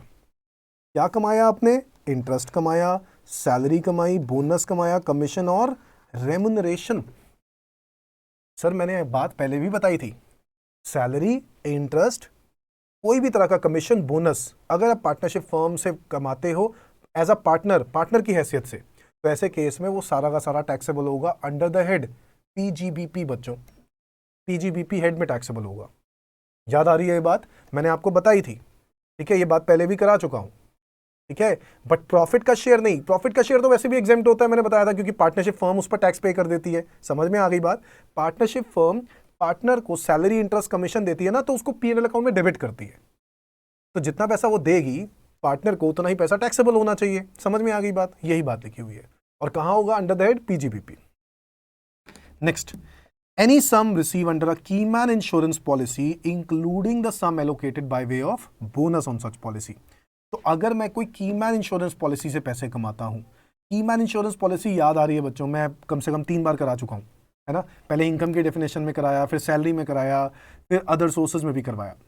अब मैं आपको PGPP में फिर बता रहा हूं, but मैं अब वो एग्जाम्पल नहीं दूंगा आपको। की मैन इज इंपॉर्टेंट पर्सन, और उस इंपॉर्टेंट पर्सन की डेथ होने पर कंपनी को पैसे मिलते हैं इंश्योरेंस कंपनी से, और ऐसे पैसे जो होते हैं वो that should be taxable under the head PGBP. मैंने बताया था कंपनी को पैसे मिलेंगे तो कंपनी पीजीबीपी को टैक्सेबल, कंपनी में पीजीबीपी हेड में टैक्सेबल होगा। बट अगर कंपनी चाहे तो उसके रिप्रेजेंटेटिव्स को वो पैसा दे दे। अगर रिप्रेजेंटेटिव्स को पैसा देगी तो रिप्रेजेंटेटिव्स के अदर सोर्सेज हेड में टैक्सेबल होगा। ये बात समझ में आती है? और अगर हम बात करें अगर वो एम्प्लॉई अभी जिंदा होता, अगर उसकी डेथ ना हुई होती तो क्या होता? उस एम्प्लॉय के सैलरी हेड में टैक्सेबल होता। समझ में आ गई बात? तो ये रीजंस हो गए की मैन इंश्योरेंस पॉलिसी। ये बातें हम कर चुके हैं, तो की मैन इंश्योरेंस पॉलिसी को मार्क कर लेते हैं, key man insurance policy. Next, fair market value of inventory on its conversion as a capital asset. ना देखो, बहुत बहुत प्रैक्टिकली ये बात को ध्यान से समझने की कोशिश करो। कहता है अगर मैं कोई बिजनेस कर रहा था और उस बिजनेस में, मान लो मैं ज्वेलरी का बिजनेस करता था, मेरा ज्वेलरी की बहुत बड़ी शॉप थी, बट ज्वेलरी जो मेरा बिजनेस था वो रेंटेड बिजनेस था, और अब मेरे को इतना मार्जिन नहीं हो रहा था। कोरोना का टाइम आ गया, इस वक्त तो जो है किराए वगैरह मैं खर्चा नहीं कर सकता था, तो मैंने मालिक को कह दिया कि मेरे को नहीं चाहिए, मैं बंद कर रहा हूँ शॉप। तो शॉप को बंद कर दिया। शॉप को बंद कर दिया तो मैंने इस टाइम पर मैंने अपने लैंडलॉर्ड से रिक्वेस्ट करी। लैंडलॉर्ड तो माना नहीं, तो उसने किराया पूरा लिया। ठीक है, वो क्या लैंडलॉर्ड कहता नहीं भैया मेरा नुकसान हो जाएगा। ठीक है, मैं ज्वेलरी ले गया घर, सारी की सारी। अब वो सारी की सारी ज्वेलरी मैंने अपने पास रख ली। अब वो मेरे लिए बिजनेस एसेट नहीं है। बट एक बात बताओ, बिजनेस के लिए तो अगर स्टॉक को घर ले जाते हो तो वो सेल ही मानी जाएगी ना। बिजनेस के लिए, क्योंकि स्टॉक जब खरीदा था तो खर्चों में डाला था ना आपने, तो बिजनेस को अगर स्टॉक को घर ले जाते हो, ड्रॉइंग्स कर लेते हो, घर ले जाते हो, तो वो भी तो सेल ही मानी, वो इनकम ही तो मानी जाएगी बिजनेस की। तो ऐसे केस में इनकम मानी जाएगी अंडर द हेड पीजीबीपी। क्या इनकम मानी जाएगी? जो स्टॉक का फेयर मार्केट वैल्यू था, जो स्टॉक का फेयर मार्केट वैल्यू था। कल को मान लो मैंने वो ज्वेलरी जो थी वो 5 करोड़ रुपए की मैंने खरीदी थी, और आज जो उसकी मार्केट में वैल्यू थी वो 6 करोड़ रुपए थी। तो मैं जब घर ले जाता हूँ इस एसेट को, तो 6 करोड़ रुपए का मेरा एसेट घर लेके जा रहा हूँ। बट भाई इनकम टैक्स वाले कहते हैं कि सर नहीं, 6 करोड़ रुपए की सेल मानी जाएगी, क्योंकि 6 करोड़ के एसेट आप घर लेके जा रहे हो। तो 6 करोड़ रुपए की सेल वैल्यू, 5 करोड़ की परचेज वैल्यू, 1 करोड़ रुपए प्रॉफिट होगा, that should be taxable under the head PGBP. समझ में आया? यानी सेल वैल्यू जो है वो उसका जो फेयर मार्केट वैल्यू है वो पीजीबीपी में टैक्सेबल होगा, इनकम मानी जाएगी। सर देखो, इसका फायदा ये है कि वो कैपिटल एसेट बन चुका है अब। यानी वही ज्वेलरी जब मैं मार्केट में कल को बेचूंगा ना, आगे बेचूंगा कहीं और, वो मेरा पर्सनल एसेट होगा। वो 6 करोड़ का एसेट मान लो मैं 7 करोड़ का बेच देता हूं, तो वो जो डिफरेंस है वो 1 करोड़ है। 5 से 7 का डिफरेंस ही देखा जाएगा, क्योंकि 5 से 6 तक का तो टैक्स दे चुके हो आप। 6 से 7 का डिफरेंस देखा जाएगा, वो 1 करोड़ रुपए पीजीबीपी इनकम नहीं माना जाएगा, क्योंकि वो तो अब आपका पर्सनल एसेट बन चुका है। तो वो इनकम कैपिटल गेन होगा दोस्तों। क्या होगा? Capital gain. बात समझ में आ रही है? तो कैपिटल गेन 1 करोड़ रुपए कैपिटल गेन हेड में टैक्सेबल हो जाएगा। ये रीजन है ये समझने के लिए। So fair market value of inventory on its conversion as a capital asset, fair market value of inventory on date of its conversion or treatment of as a capital asset determined in prescribed manner would be chargeable to tax as a business income. समझ में आ गई बात? ये business income मानी जाएगी। ठीक है जी, नेक्स्ट पॉइंट, लास्ट पॉइंट देख लेते हैं। Where speculative transactions are carried on by assessee are of such nature as to constitute a business, then such speculative business shall be deemed to be distinct and separate from any other business। मान लेते हैं बच्चों कि मैं speculations में involve हूं, मैं share market में शेयर्स खरीदता हूं, बेचता हूं, रोज का ट्रेडिंग कर रहा हूं। ठीक है, इस कोरोना के टाइम पे तो लोगों ने बहुत सारी ट्रेडिंग करी है शेयर मार्केट में। तो मान लो शेयर की खरीदना बेचने का काम कर रहा हूं, तो गवर्नमेंट ये कहता है कि ये जो शेयर मार्केट का जो आप ट्रेडिंग का काम करते हो, दिस इज स्पेकुलेशन बिजनेस। और ये जो स्पेकुलेशन बिजनेस है इसका लॉस अब दूसरे इनकम्स के साथ सेट ऑफ नहीं कर सकते हो। सो मान लो मैं कोचिंग का काम करता हूँ, साइमल्टेनियसली स्पेकुलेशन करता हूँ, स्पेकुलेशन और कोचिंग दोनों कर रहा हूँ, तो स्पेकुलेशन का जो लॉस है मैं उस कोचिंग वाले बिजनेस की इनकम्स के साथ सेट ऑफ नहीं कर सकता हूँ। हम लोग जानते हैं कि स्पेकुलेशन लॉस सिर्फ स्पेकुलेशन इनकम के साथ ही सेट ऑफ होती है। याद आ रहा है set of and carry forward chapter? बिल्कुल सही बात। स्पेकुलेटिव का जो लॉस है, स्पेकुलेटिव ट्रांजैक्शंस जो मैं कर रहा हूं, वो मैं नॉन स्पेकुलेटिव बिजनेसेस के साथ सेट ऑफ नहीं कर सकता हूं। इसलिए कह रहा है कि जब भी आप स्पेकुलेटिव ट्रांजैक्शंस करते हो तो वो एक सेपरेट बिजनेस माना जाता है, डिस्टिंक्ट फ्रॉम अदर बिजनेसेस, उन बिजनेसेस से अलग मान लिया जाता है। समझ में आ गई बात? तो ये पॉइंट्स हो गए। तो ये जो है, ये हम लोगों ने जो अभी बात पढ़ी, ये सारा पीजीबीपी हेड है बच्चों, पीजीबीपी हेड। पीजीबीपी हेड के अंदर पहला आपको याद रखना है प्रॉफिट और gain earned eight any time during the previous year. अगर मैं बिजनेस से कभी भी कमाता हूं, it should be income during the income under head PGBP. Number दो याद आना चाहिए आपको टर्मिनेशन मॉडिफिकेशन। नंबर 3 आपको याद रहना चाहिए एक्सपोर्ट इंसेंटिव्स। नंबर 4 आपको याद रहना चाहिए compensation of non compete fees.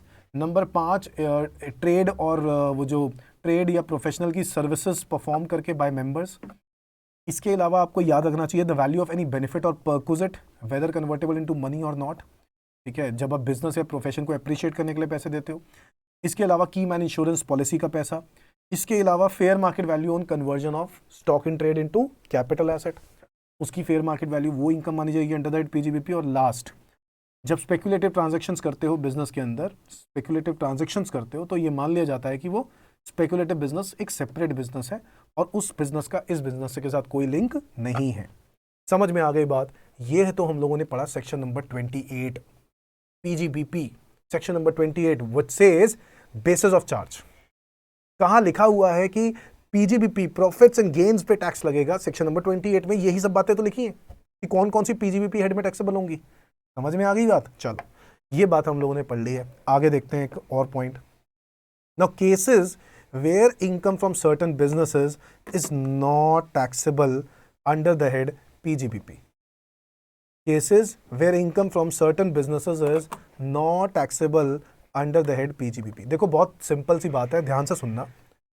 अगर मैं आज डिविडेंड का काम करता हूं, मान लो डिविडेंड मतलब शेयर्स खरीदता हूं और मुझे डिविडेंड मिलता है, शेयर्स फिर खरीदता हूं, मुझे डिविडेंड मिलता है, और मेरा कोई काम ही नहीं है, मैं और कुछ काम ही नहीं करता, मैं यही काम करता रहता हूं, तो ऐसे केस में क्या डिविडेंड इनकम पीजीबीपी में जाएगा? नहीं भाई, ये स्टिल अदर सोर्सेज में ही जाएगा, क्योंकि अदर सोर्सेज में एक सेपरेट हेड है ना डिविडेंड का। हम लोगों ने पढ़ा है ना dividend income first point, other sources, याद आ रहा है? डिविडेंड इनकम का एक सेपरेट हेड है जिसकी वजह से अगर मैं कोई काम ना भी करूं तब भी ये अदर सोर्सेज में ही टैक्सेबल होगा, पीजीबीपी में टैक्सेबल नहीं होगा।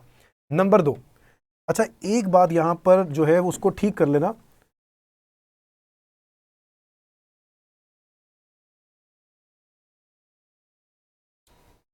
नहीं अच्छा इसमें कुछ नहीं लिखा, वैसे आपको याद रहे कि डिविडेंड इनकम टैक्सेबल होता है अब शेयर होल्डर्स को।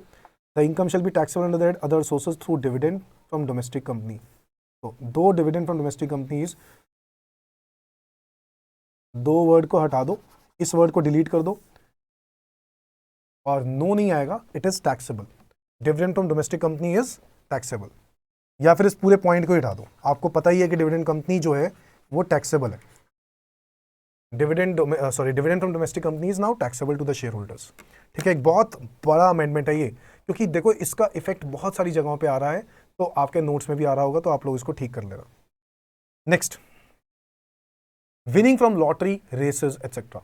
अगर मैं लॉटरी रेसेस से पैसे कमाता हूं और मैं सिर्फ यही काम करता हूं और कोई काम नहीं आता मुझे, बेटिंग शटिंग, लॉटरी, जुआ खेलना, हॉर्स रेसेस पर पैसे लगाना, यही काम आता है मुझे, तो ऐसे केस में क्या ये मेरी इनकम पीजीबीपी बन जाएगी? नहीं बच्चों, ये इनकम अदर सोर्सेज में ही टैक्सेबल होगी। क्यों सर? क्योंकि उसके लिए एक सेपरेट हेड है और सेपरेट हेड के अंदर अलग पॉइंट लिखा हुआ है, winning from lottery, crossword puzzles, horse races, यानी कैजुअल इनकम्स।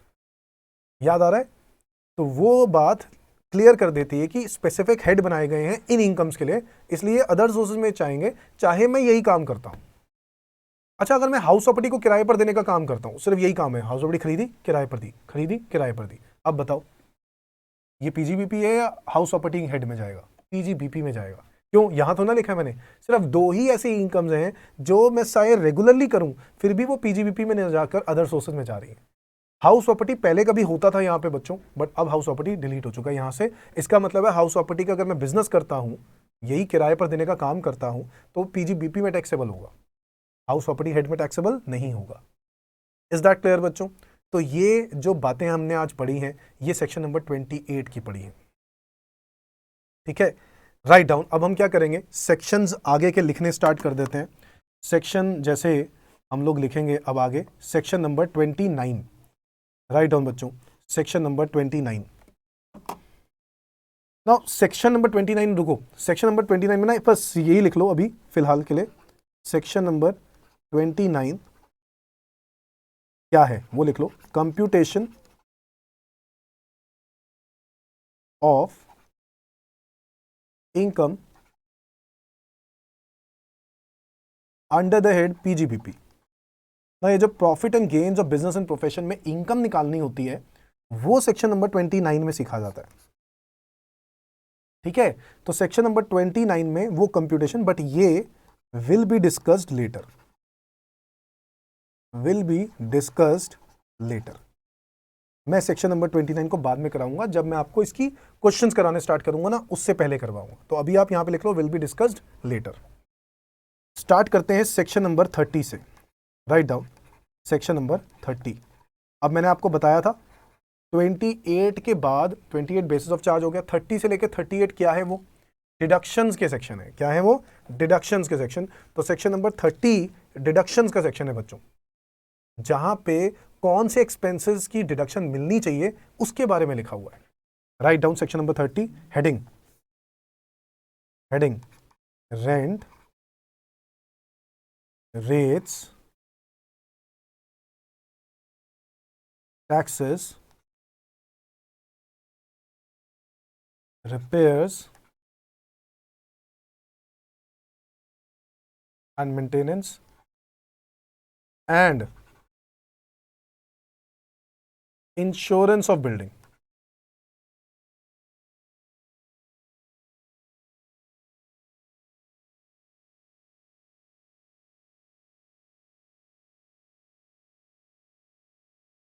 बच्चों कहता है कि बिल्डिंग, अगर आप उस बिल्डिंग में, जिस बिल्डिंग में आप ऑफिस का काम कर रहे हो, बिजनेस का काम कर रहे हो, उस बिल्डिंग का अगर रेंट है तो उस रेंट की डिडक्शन मिलनी चाहिए। मैंने आपको बताया था ना कि अकाउंट्स में तो आप लोग खर्चा बस देखते हो कि ये खर्चा है तो पी एन अकाउंट में डेबिट कर देते हो, बट इनकम टैक्स में ये खर्चा लिखा होगा तभी डिडक्शन मिलेगी, नहीं तो नहीं मिलेगी।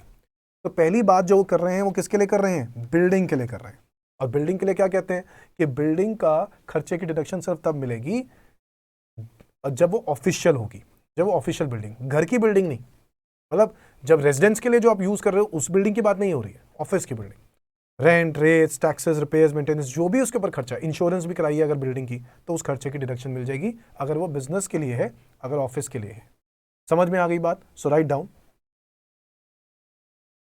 If assessee has incurred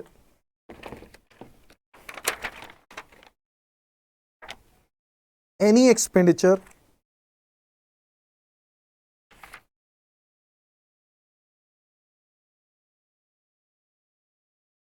by way of rent,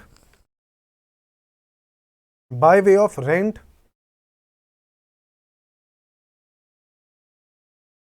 rates, taxes, rates बच्चों टैक्सेस ही होते हैं, टैक्सेस के जो कुछ जगहों पे रेट्स बोला जाता है, स्टेट्स लगाती हैं उसके ऊपर रेट्स, तो वो टैक्सेस ही हैं। तो rent, rates, taxes, repairs and maintenance,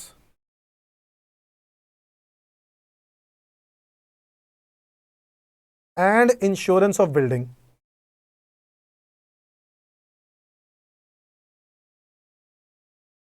which is used by SSC,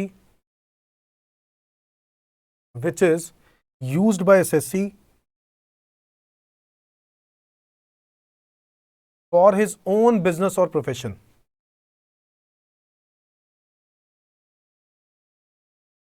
which is used by SSC for his own business or profession during the previous year, during the previous year, comma shall be allowed as deduction, shall be allowed as deduction। तो obviously particularly जिस year का मैं बात कर रहा हूं उस year की ही डिडक्शन मिलेगी, उस ईयर का रेंट देखा जाएगा, उस ईयर के टैक्सेस देखे जाएंगे, उस ईयर के रिपेयर्स एंड मेंटेनेंस देखी जाएगी और उस ईयर की इंश्योरेंस देखी जाएगी।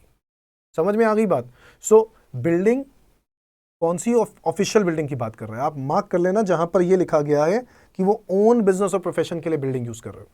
तो मान लो अगर आप एक प्रैक्टिस कर रहे हो, प्रैक्टिस करने के लिए जो आपने एक फ्लोर लिया हुआ है किराए पर, उस फ्लोर का रेंट, उस फ्लोर की रिपेयर मेंटेनेंस, उस फ्लोर का इंश्योरेंस अगर कुछ है तो समझ में आ गई बात। और अगर ओन्ड है, अगर वो खुद की खरीदी हुई है तो उसका डेप्रिसिएशन, और डेप्रिसिएशन यहां नहीं लिखा क्योंकि डेप्रिसिएशन के लिए एक सेपरेट हेड है, सेक्शन नंबर 32 सेपरेट सेक्शन है। समझ में आ गई बात? एक नीचे नोट लिखना बेटा, repairs should be of recurring nature only, repairs should be of recurring nature only। Repairs जो हैं वो सिर्फ और सिर्फ रेकरिंग नेचर के होने चाहिए और कोई रिपेयर्स अलाउड नहीं है। रिपेयर सिर्फ रेकरिंग नेचर के होने चाहिए। समझ में आ गई बात? मतलब रिपेयर्स अगर कैपिटल नेचर के हुए तो रेकरिंग क्या होते हैं? जिसका जो बिजनेस में एक तो रेगुलर बेसिस पे होते हैं और जिसका बिजनेस में अगर कोई रिपेयर ऐसा किया जिसकी वजह से उस कैपिटल एसेट की कॉस्ट में कोई चेंजेस नहीं आए, उसकी मतलब ये कह सकते हैं एफिशिएंसी या क्वांटिटी में कोई चेंजेस नहीं आए, वो सब कुछ वैसे का वैसा ही है। तो ऐसे खर्चे की हम बात कर रहे हैं, ठीक है। रिपेयर्स हैं बट वो रेकरिंग नेचर के हैं, रेवेन्यू नेचर के हैं, कैपिटल नेचर के नहीं। क्योंकि कैपिटल नेचर के अगर वो बिल्डिंग के ऊपर खर्चा करते हो तो बिल्डिंग की उसकी क्वांटिटी बढ़ जाती है या फिर बिल्डिंग की एफिशिएंसी बढ़ जाती है, जिसकी वजह से बिल्डिंग की वैल्यू बढ़ जाती है, ठीक है।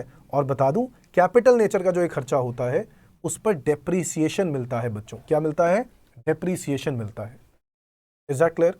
रेवेन्यू नेचर का जो रिपेयर का खर्चा होता है उस पर डेप्रीसिएशन नहीं मिलता, उसको P&L अकाउंट में डेबिट कर देना चाहिए। सो नीचे नोट लिखो, repair should be of revenue nature only. Revenue nature मतलब रेकरिंग नेचर, ब्रैकेट में रेकरिंग नेचर भी लिख सकते हो।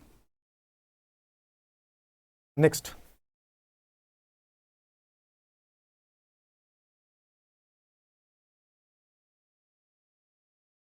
Section number 31,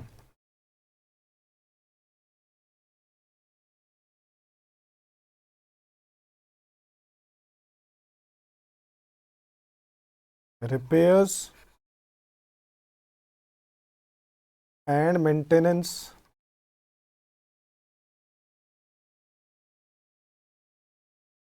and insurance of plant and machinery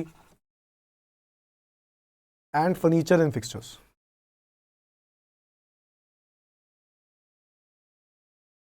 अगर मैं ये कहूं कि आपने बिल्डिंग की तो सर बात कर दी, बट बिजनेस में तो मशीनरीज भी तो लग रही हैं, बिजनेस में तो फर्नीचर भी लगे हुए हैं, तो सर आपने उनकी तो बात नहीं करी।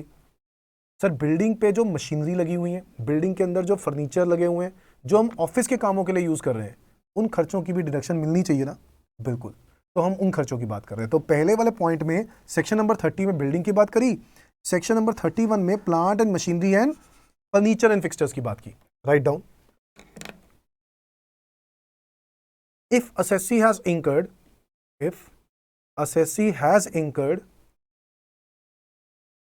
expenditure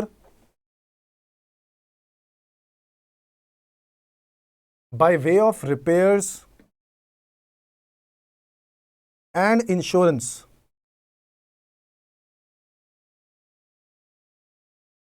of plant and machinery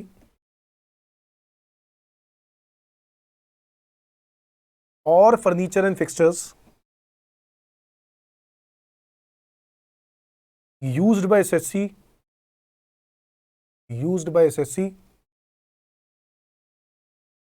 for his own business or profession,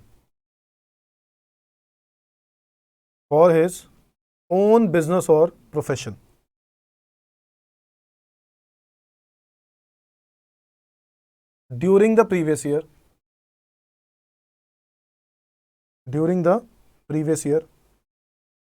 comma, shall be allowed as deduction, shall be allowed as deduction, उसकी डिडक्शन मिल जानी चाहिए। तो plant and machinery and furniture and fixtures पर जो भी तरह का रिपेयर्स का खर्चा और जो इंश्योरेंस का खर्चा कर रहे हैं हम, उन खर्चों की डिडक्शन मिल जानी चाहिए। समझ में आ गई बात? नोट लिखो, repairs should be of revenue nature only, repairs should be of revenue nature only।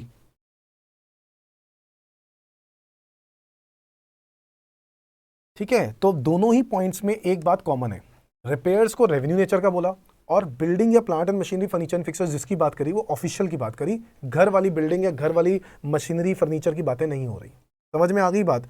तो यहां पर आपको सेक्शन नंबर 31 में इस एक्सपेंसेस की डिडक्शन मिल जाएगी। अब आपके दिमाग में आ रहा होगा, सर क्या अगर मैं मशीनरी किराए पर लेता हूं तो क्या उसकी डिडक्शन नहीं मिलती? मिलेगी ना सर, बट इसमें तो लिखा नहीं हुआ। बिल्कुल, इसमें नहीं लिखा हुआ, तो किसी और सेक्शन में लिखा होगा। अभी तो सेक्शन खत्म कहाँ हुए हैं, सेक्शन 38 तक पढ़ने हैं, ठीक है, तो कहीं ना कहीं तो लिखा ही होगा। ठीक है बच्चों, आगे बढ़ते हैं। Section number 32, right down, section number 32 और सेक्शन नंबर 32 है बड़ा ही इंपॉर्टेंट, इसका नाम है डेप्रीसिएशन। क्या नाम है इसका? डेप्रीसिएशन।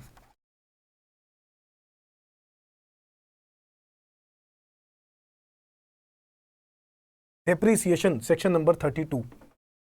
बच्चों, डेप्रीसिएशन की अगर हम बात करें तो आप लोगों ने अकाउंट्स में तो जरूर इसका नाम सुना है, और पीएनएल अकाउंट में आप डेप्रीसिएशन के खर्चे को डेबिट भी करते हो ना। इनकम टैक्स में भी करने के लिए मना नहीं किया, तो इसलिए सेक्शन बना दिया, सेक्शन नंबर 32 डेप्रीसिएशन, और बोला कि जो भी बिल्डिंग हम लोग यूज कर रहे हैं ऑफिस के लिए, मशीनरी यूज कर रहे हैं ऑफिस के लिए, फर्नीचर यूज कर रहे हैं ऑफिस के लिए, उसका डेप्रीसिएशन भी तो होना चाहिए ना भाई। तो इस डेप्रीसिएशन के खर्चे की डिडक्शन मिलेगी, but not as per companies act, as per income tax act. उसका जो तरीका होगा, उसका जो क्या कहते हैं, डेप्रीसिएशन कितना होना चाहिए, ये सब बातें इनकम टैक्स एक्ट बताएगा, कोई और एक्ट नहीं बताएगा। समझ में आ गई बात? तो आपको पढ़ना है section number 32 depreciation. Write down under this.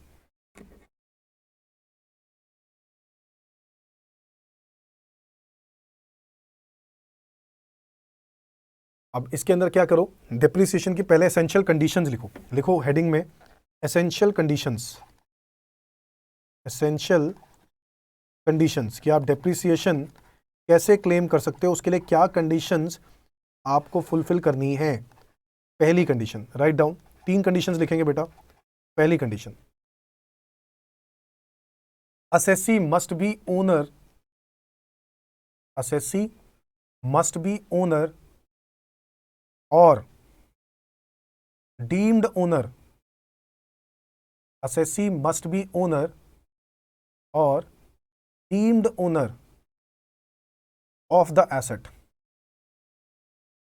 Assessee must be owner or deemed owner of the asset, मतलब मालिक होना चाहिए बेटा। मालिक नहीं, किराए पर लिया तो डेप मिलेगा क्या? क्यों मिलेगा?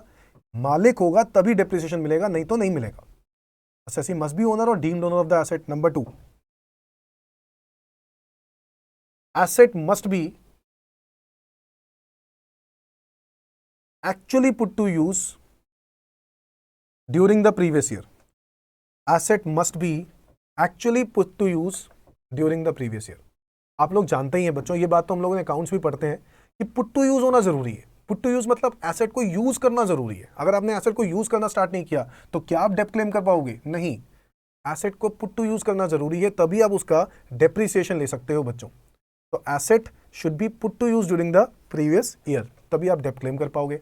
मतलब मैंने एसेट को खरीद लिया, डब्बा पैक पड़ा हुआ है, क्या मैं डेप्ट ले सकता हूं? नहीं ले सकता हूं। उसको यूज करना स्टार्ट कर दिया तब मैं डेप्रिसिएशन ले सकता हूं। समझ में आ गई बात? नंबर 3, अच्छा नंबर 3 से पहले 1 मिनट, इसका भी एक एक्सेप्शन है। जब आप लिखते हो ना asset has been put to use during the previous year, इसका एक एक्सेप्शन लिखना, इस सेकंड पॉइंट का एक्सेप्शन लिखना। अब वैसे तो पुट टू यूज होना जरूरी है, बट कुछ ऐसे एसेट्स होते हैं जहां पुट टू यूज कर ही नहीं सकते हो। एग्जाम्पल जैसे फायर अलार्म, फायर एक्सटिंग्विशर। अब इसका यूज करना जरूरी है क्या? मतलब अगर मैं जबरदस्ती आग लगाऊं और फायर एक्सटिंग्विशर को यूज करूंगा तब डेप्ट लोगे क्या? नहीं, ऐसा नहीं है। तो कुछ ऐसे एसेट्स होते हैं जिनको इंस्टॉल कर दिया उसी डेट से उसका डेप मिलना स्टार्ट हो जाना चाहिए, यानी वो यूज मान लिया जाता है। राइट डाउन एक्सेप्शंस में, where date of installation is considered as date of put to use. Assets where date of installation is considered as date of put to use. मतलब जिस टाइम पर आपने इंस्टॉल किया था उसी टाइम पर हम मान लेंगे कि आपने यूज करना स्टार्ट कर दिया। For example, fire extinguisher,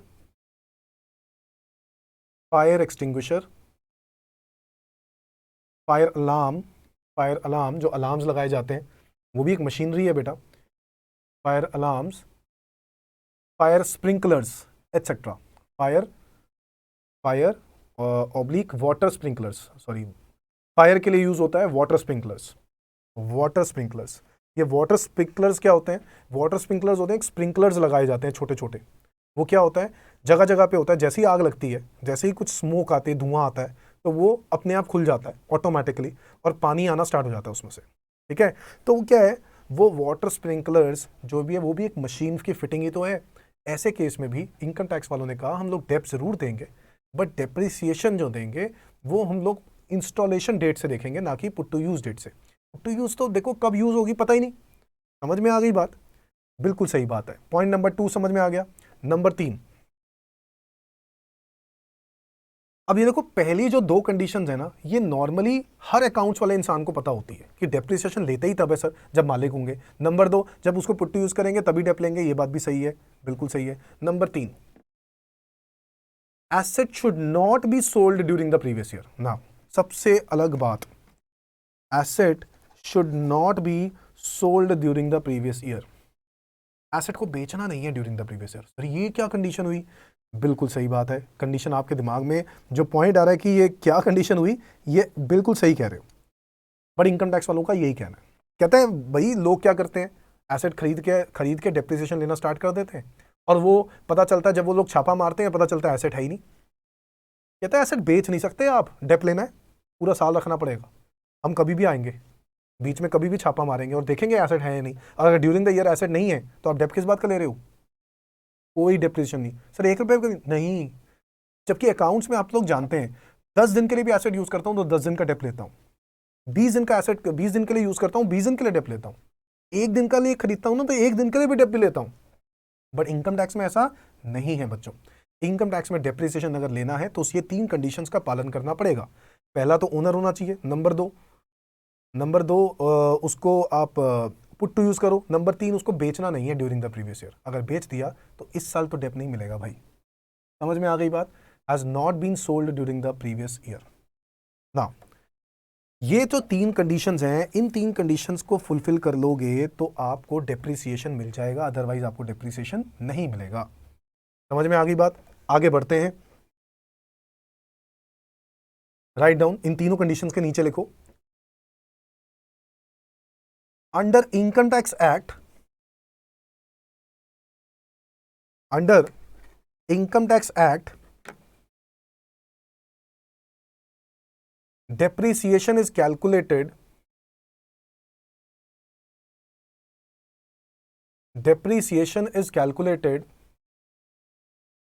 by a special method,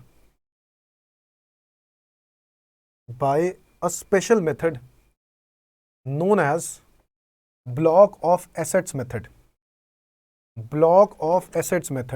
लो जी, मेथड भी चेंज कर दिया इन्होंने। तो इन्होंने बोला कि हम लोग जरा सी भी अकाउंट्स वालों की नहीं सुनेंगे, हमारा अपना ही अलग कॉन्सेप्ट होगा। यानी डेप्रिसिएशन क्लेम करना है तो उसके लिए मेथड कौन सा होगा? Block of assets method. हम एसेट्स का ब्लॉक बना देते हैं दोस्तों। अब ये बनाना क्या है, लिखना पहले लिखते हैं, उसके बाद मैं इसका एक एग्जांपल भी देता हूं। ब्लॉक ऑफ एसेट्स का मतलब क्या होता है? Write down, block of assets means, आप लोग नीचे नोट लिख रहे हो, ब्लॉक ऑफ एसेट्स मेथड के बारे में ऊपर आपने लिख दिया ना कि ब्लॉक ऑफ एसेट्स मेथड, उसको ही हाईलाइट करके नीचे लिख दो। Block of assets means where nature of the asset nature of the asset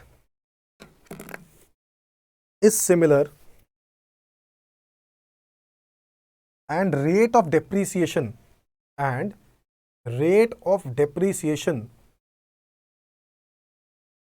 as per income tax act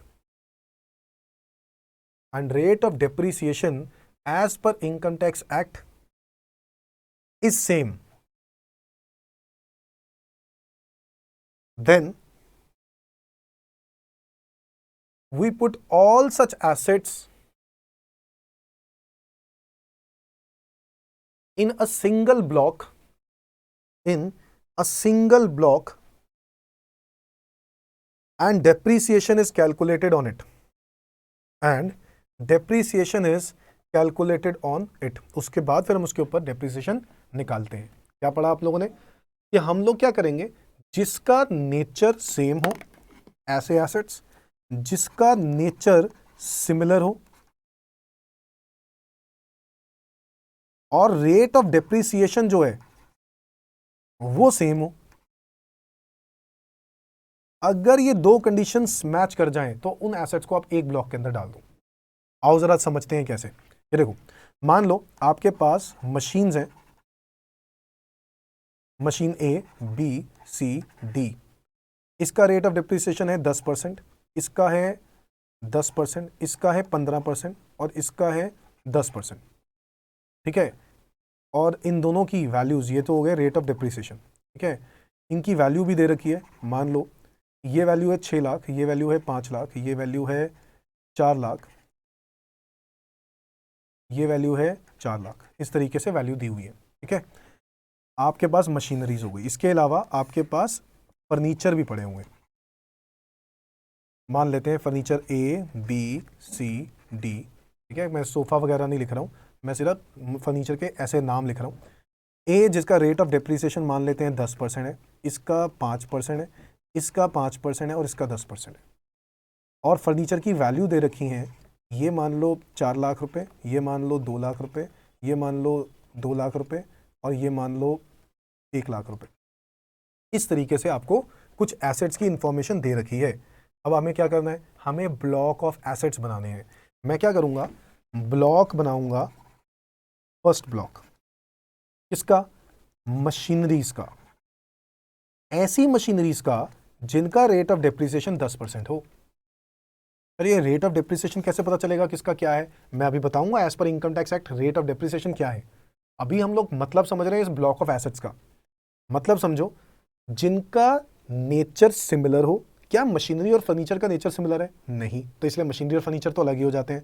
तो नेचर सिमिलर हो मतलब सारी मशीनों का नेचर तो एक जैसा होगा, ए, बी, सी, डी, है ना। रेट ऑफ डेप्रिसिएशन भी सेम होना जरूरी है।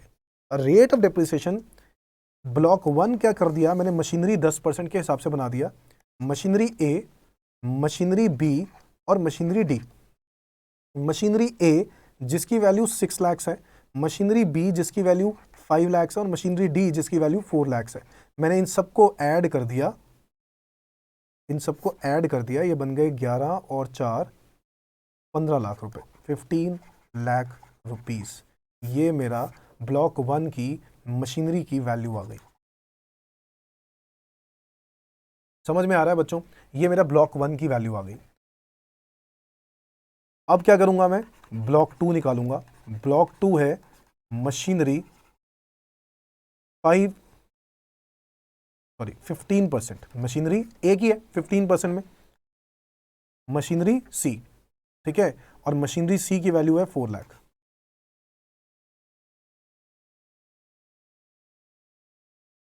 इसी तरीके से मैं बना दूंगा ब्लॉक नंबर 3 और इसमें लिखूंगा मैं नाम फर्नीचर रेट ऑफ डेप्रिसिएशन 10%। मेरी बात समझ में आ रही है ना आपको। तो मैं ढूंढूंगा वो फर्नीचर जिनके रेट ऑफ डेप्रिसिएशन सेम हो 10%। ए और डी, ए की वैल्यू कितनी है 4 लाख रुपए और डी की वैल्यू कितनी है 1 लाख रुपए। टोटल कितनी हो गई 5 लाख रुपए। ये हो गया फर्नीचर। इसी तरीके से एक ब्लॉक और बनेगा, ब्लॉक नंबर 4, फर्नीचर 5%।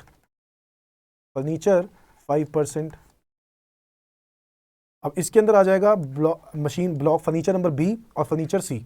बी की वैल्यू आ गई 2 लाख रुपए और सी की वैल्यू भी आ गई 2 लाख रुपए, टोटल वैल्यू आ गई 4 लाख रुपए। समझ रहे हो? ये मैंने ब्लॉक की वैल्यूज निकाल दी अलग अलग नेचर और रेट ऑफ डेप्रिसिएशन को देखते हुए। इस तरीके से हमें ब्लॉक ऑफ एसेट्स मेथड में करना है। इसका मतलब है हम रेट ऑफ डेप्रिसिएशन इसके ऊपर डायरेक्ट लगा देंगे 10%, इसके ऊपर डायरेक्ट 15, इसके ऊपर डायरेक्ट 10, इसके ऊपर डायरेक्ट 5। समझ में आ रहा है? तो रेट ऑफ डेप्रिसिएशन सेम इसीलिए बोला जाता है ताकि हम लोग सारा का सारे वैल्यू टोटल वैल्यू पर हम सेम रेट ऑफ डेप्रिसिएशन लगा सकें। इज दैट क्लियर बच्चों? तो ये जो हम लोगों ने पढ़ा ये ब्लॉक ऑफ एसेट्स मेथड है। सर इसमें डेप्रिसिएशन बस सीधा ऐसे ही निकाल देना है? अगर मान लो ड्यूरिंग द ईयर कोई मशीन मैंने खरीदी है या ड्यूरिंग द ईयर मैंने कोई मशीन बेची है तो उनके बारे में तो यहाँ पे लिखा ही नहीं, इसीलिए हमें एक फॉर्मेट पढ़ना पड़ेगा। उस फॉर्मेट के अंदर क्या लिखा है आओ जरा समझते हैं फॉर्मेट के हिसाब से।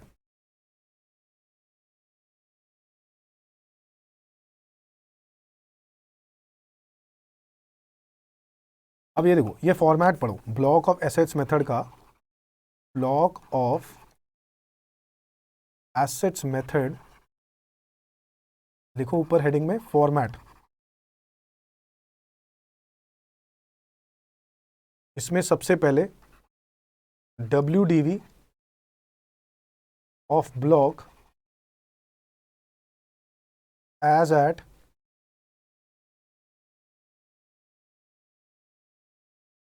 Beginning of previous year. WDV of block as at beginning of previous year plus cost of assets purchased during the previous year।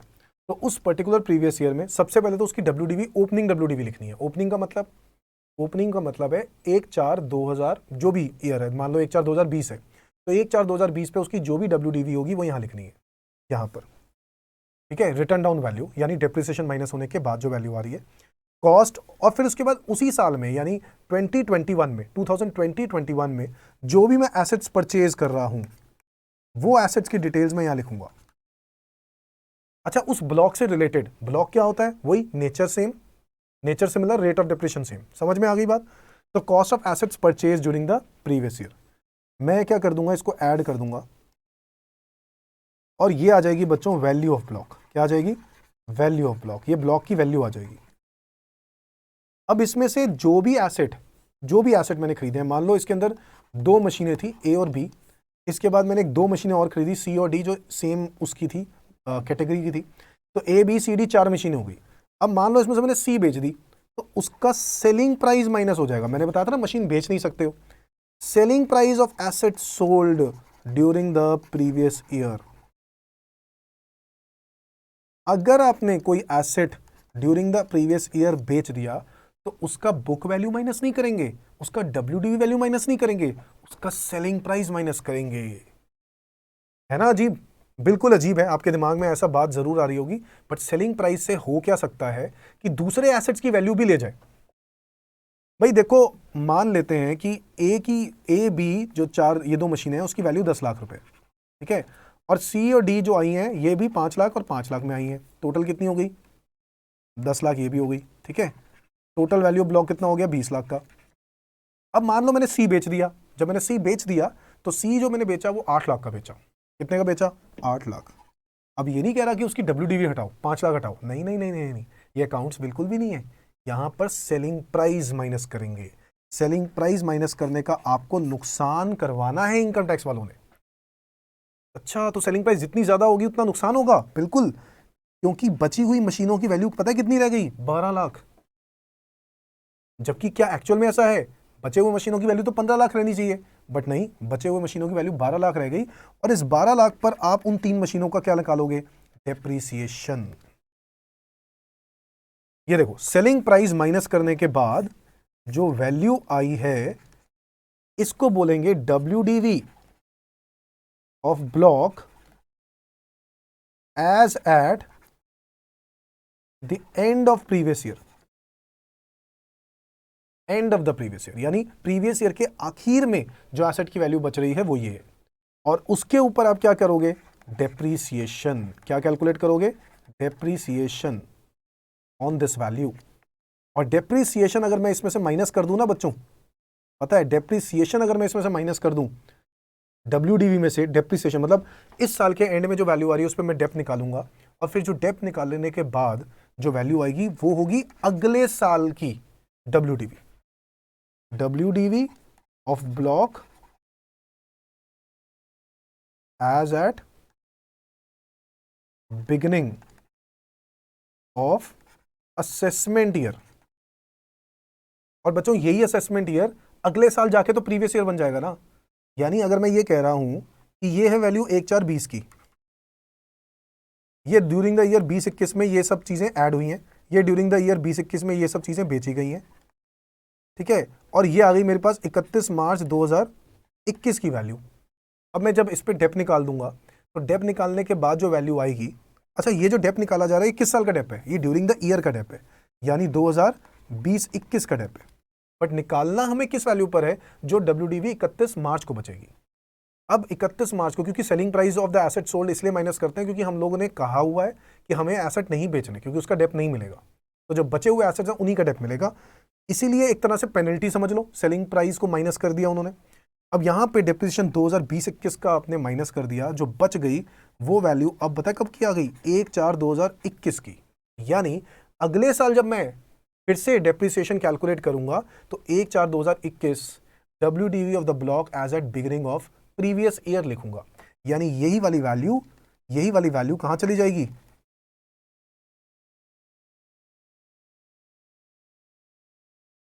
इधर, अगले साल।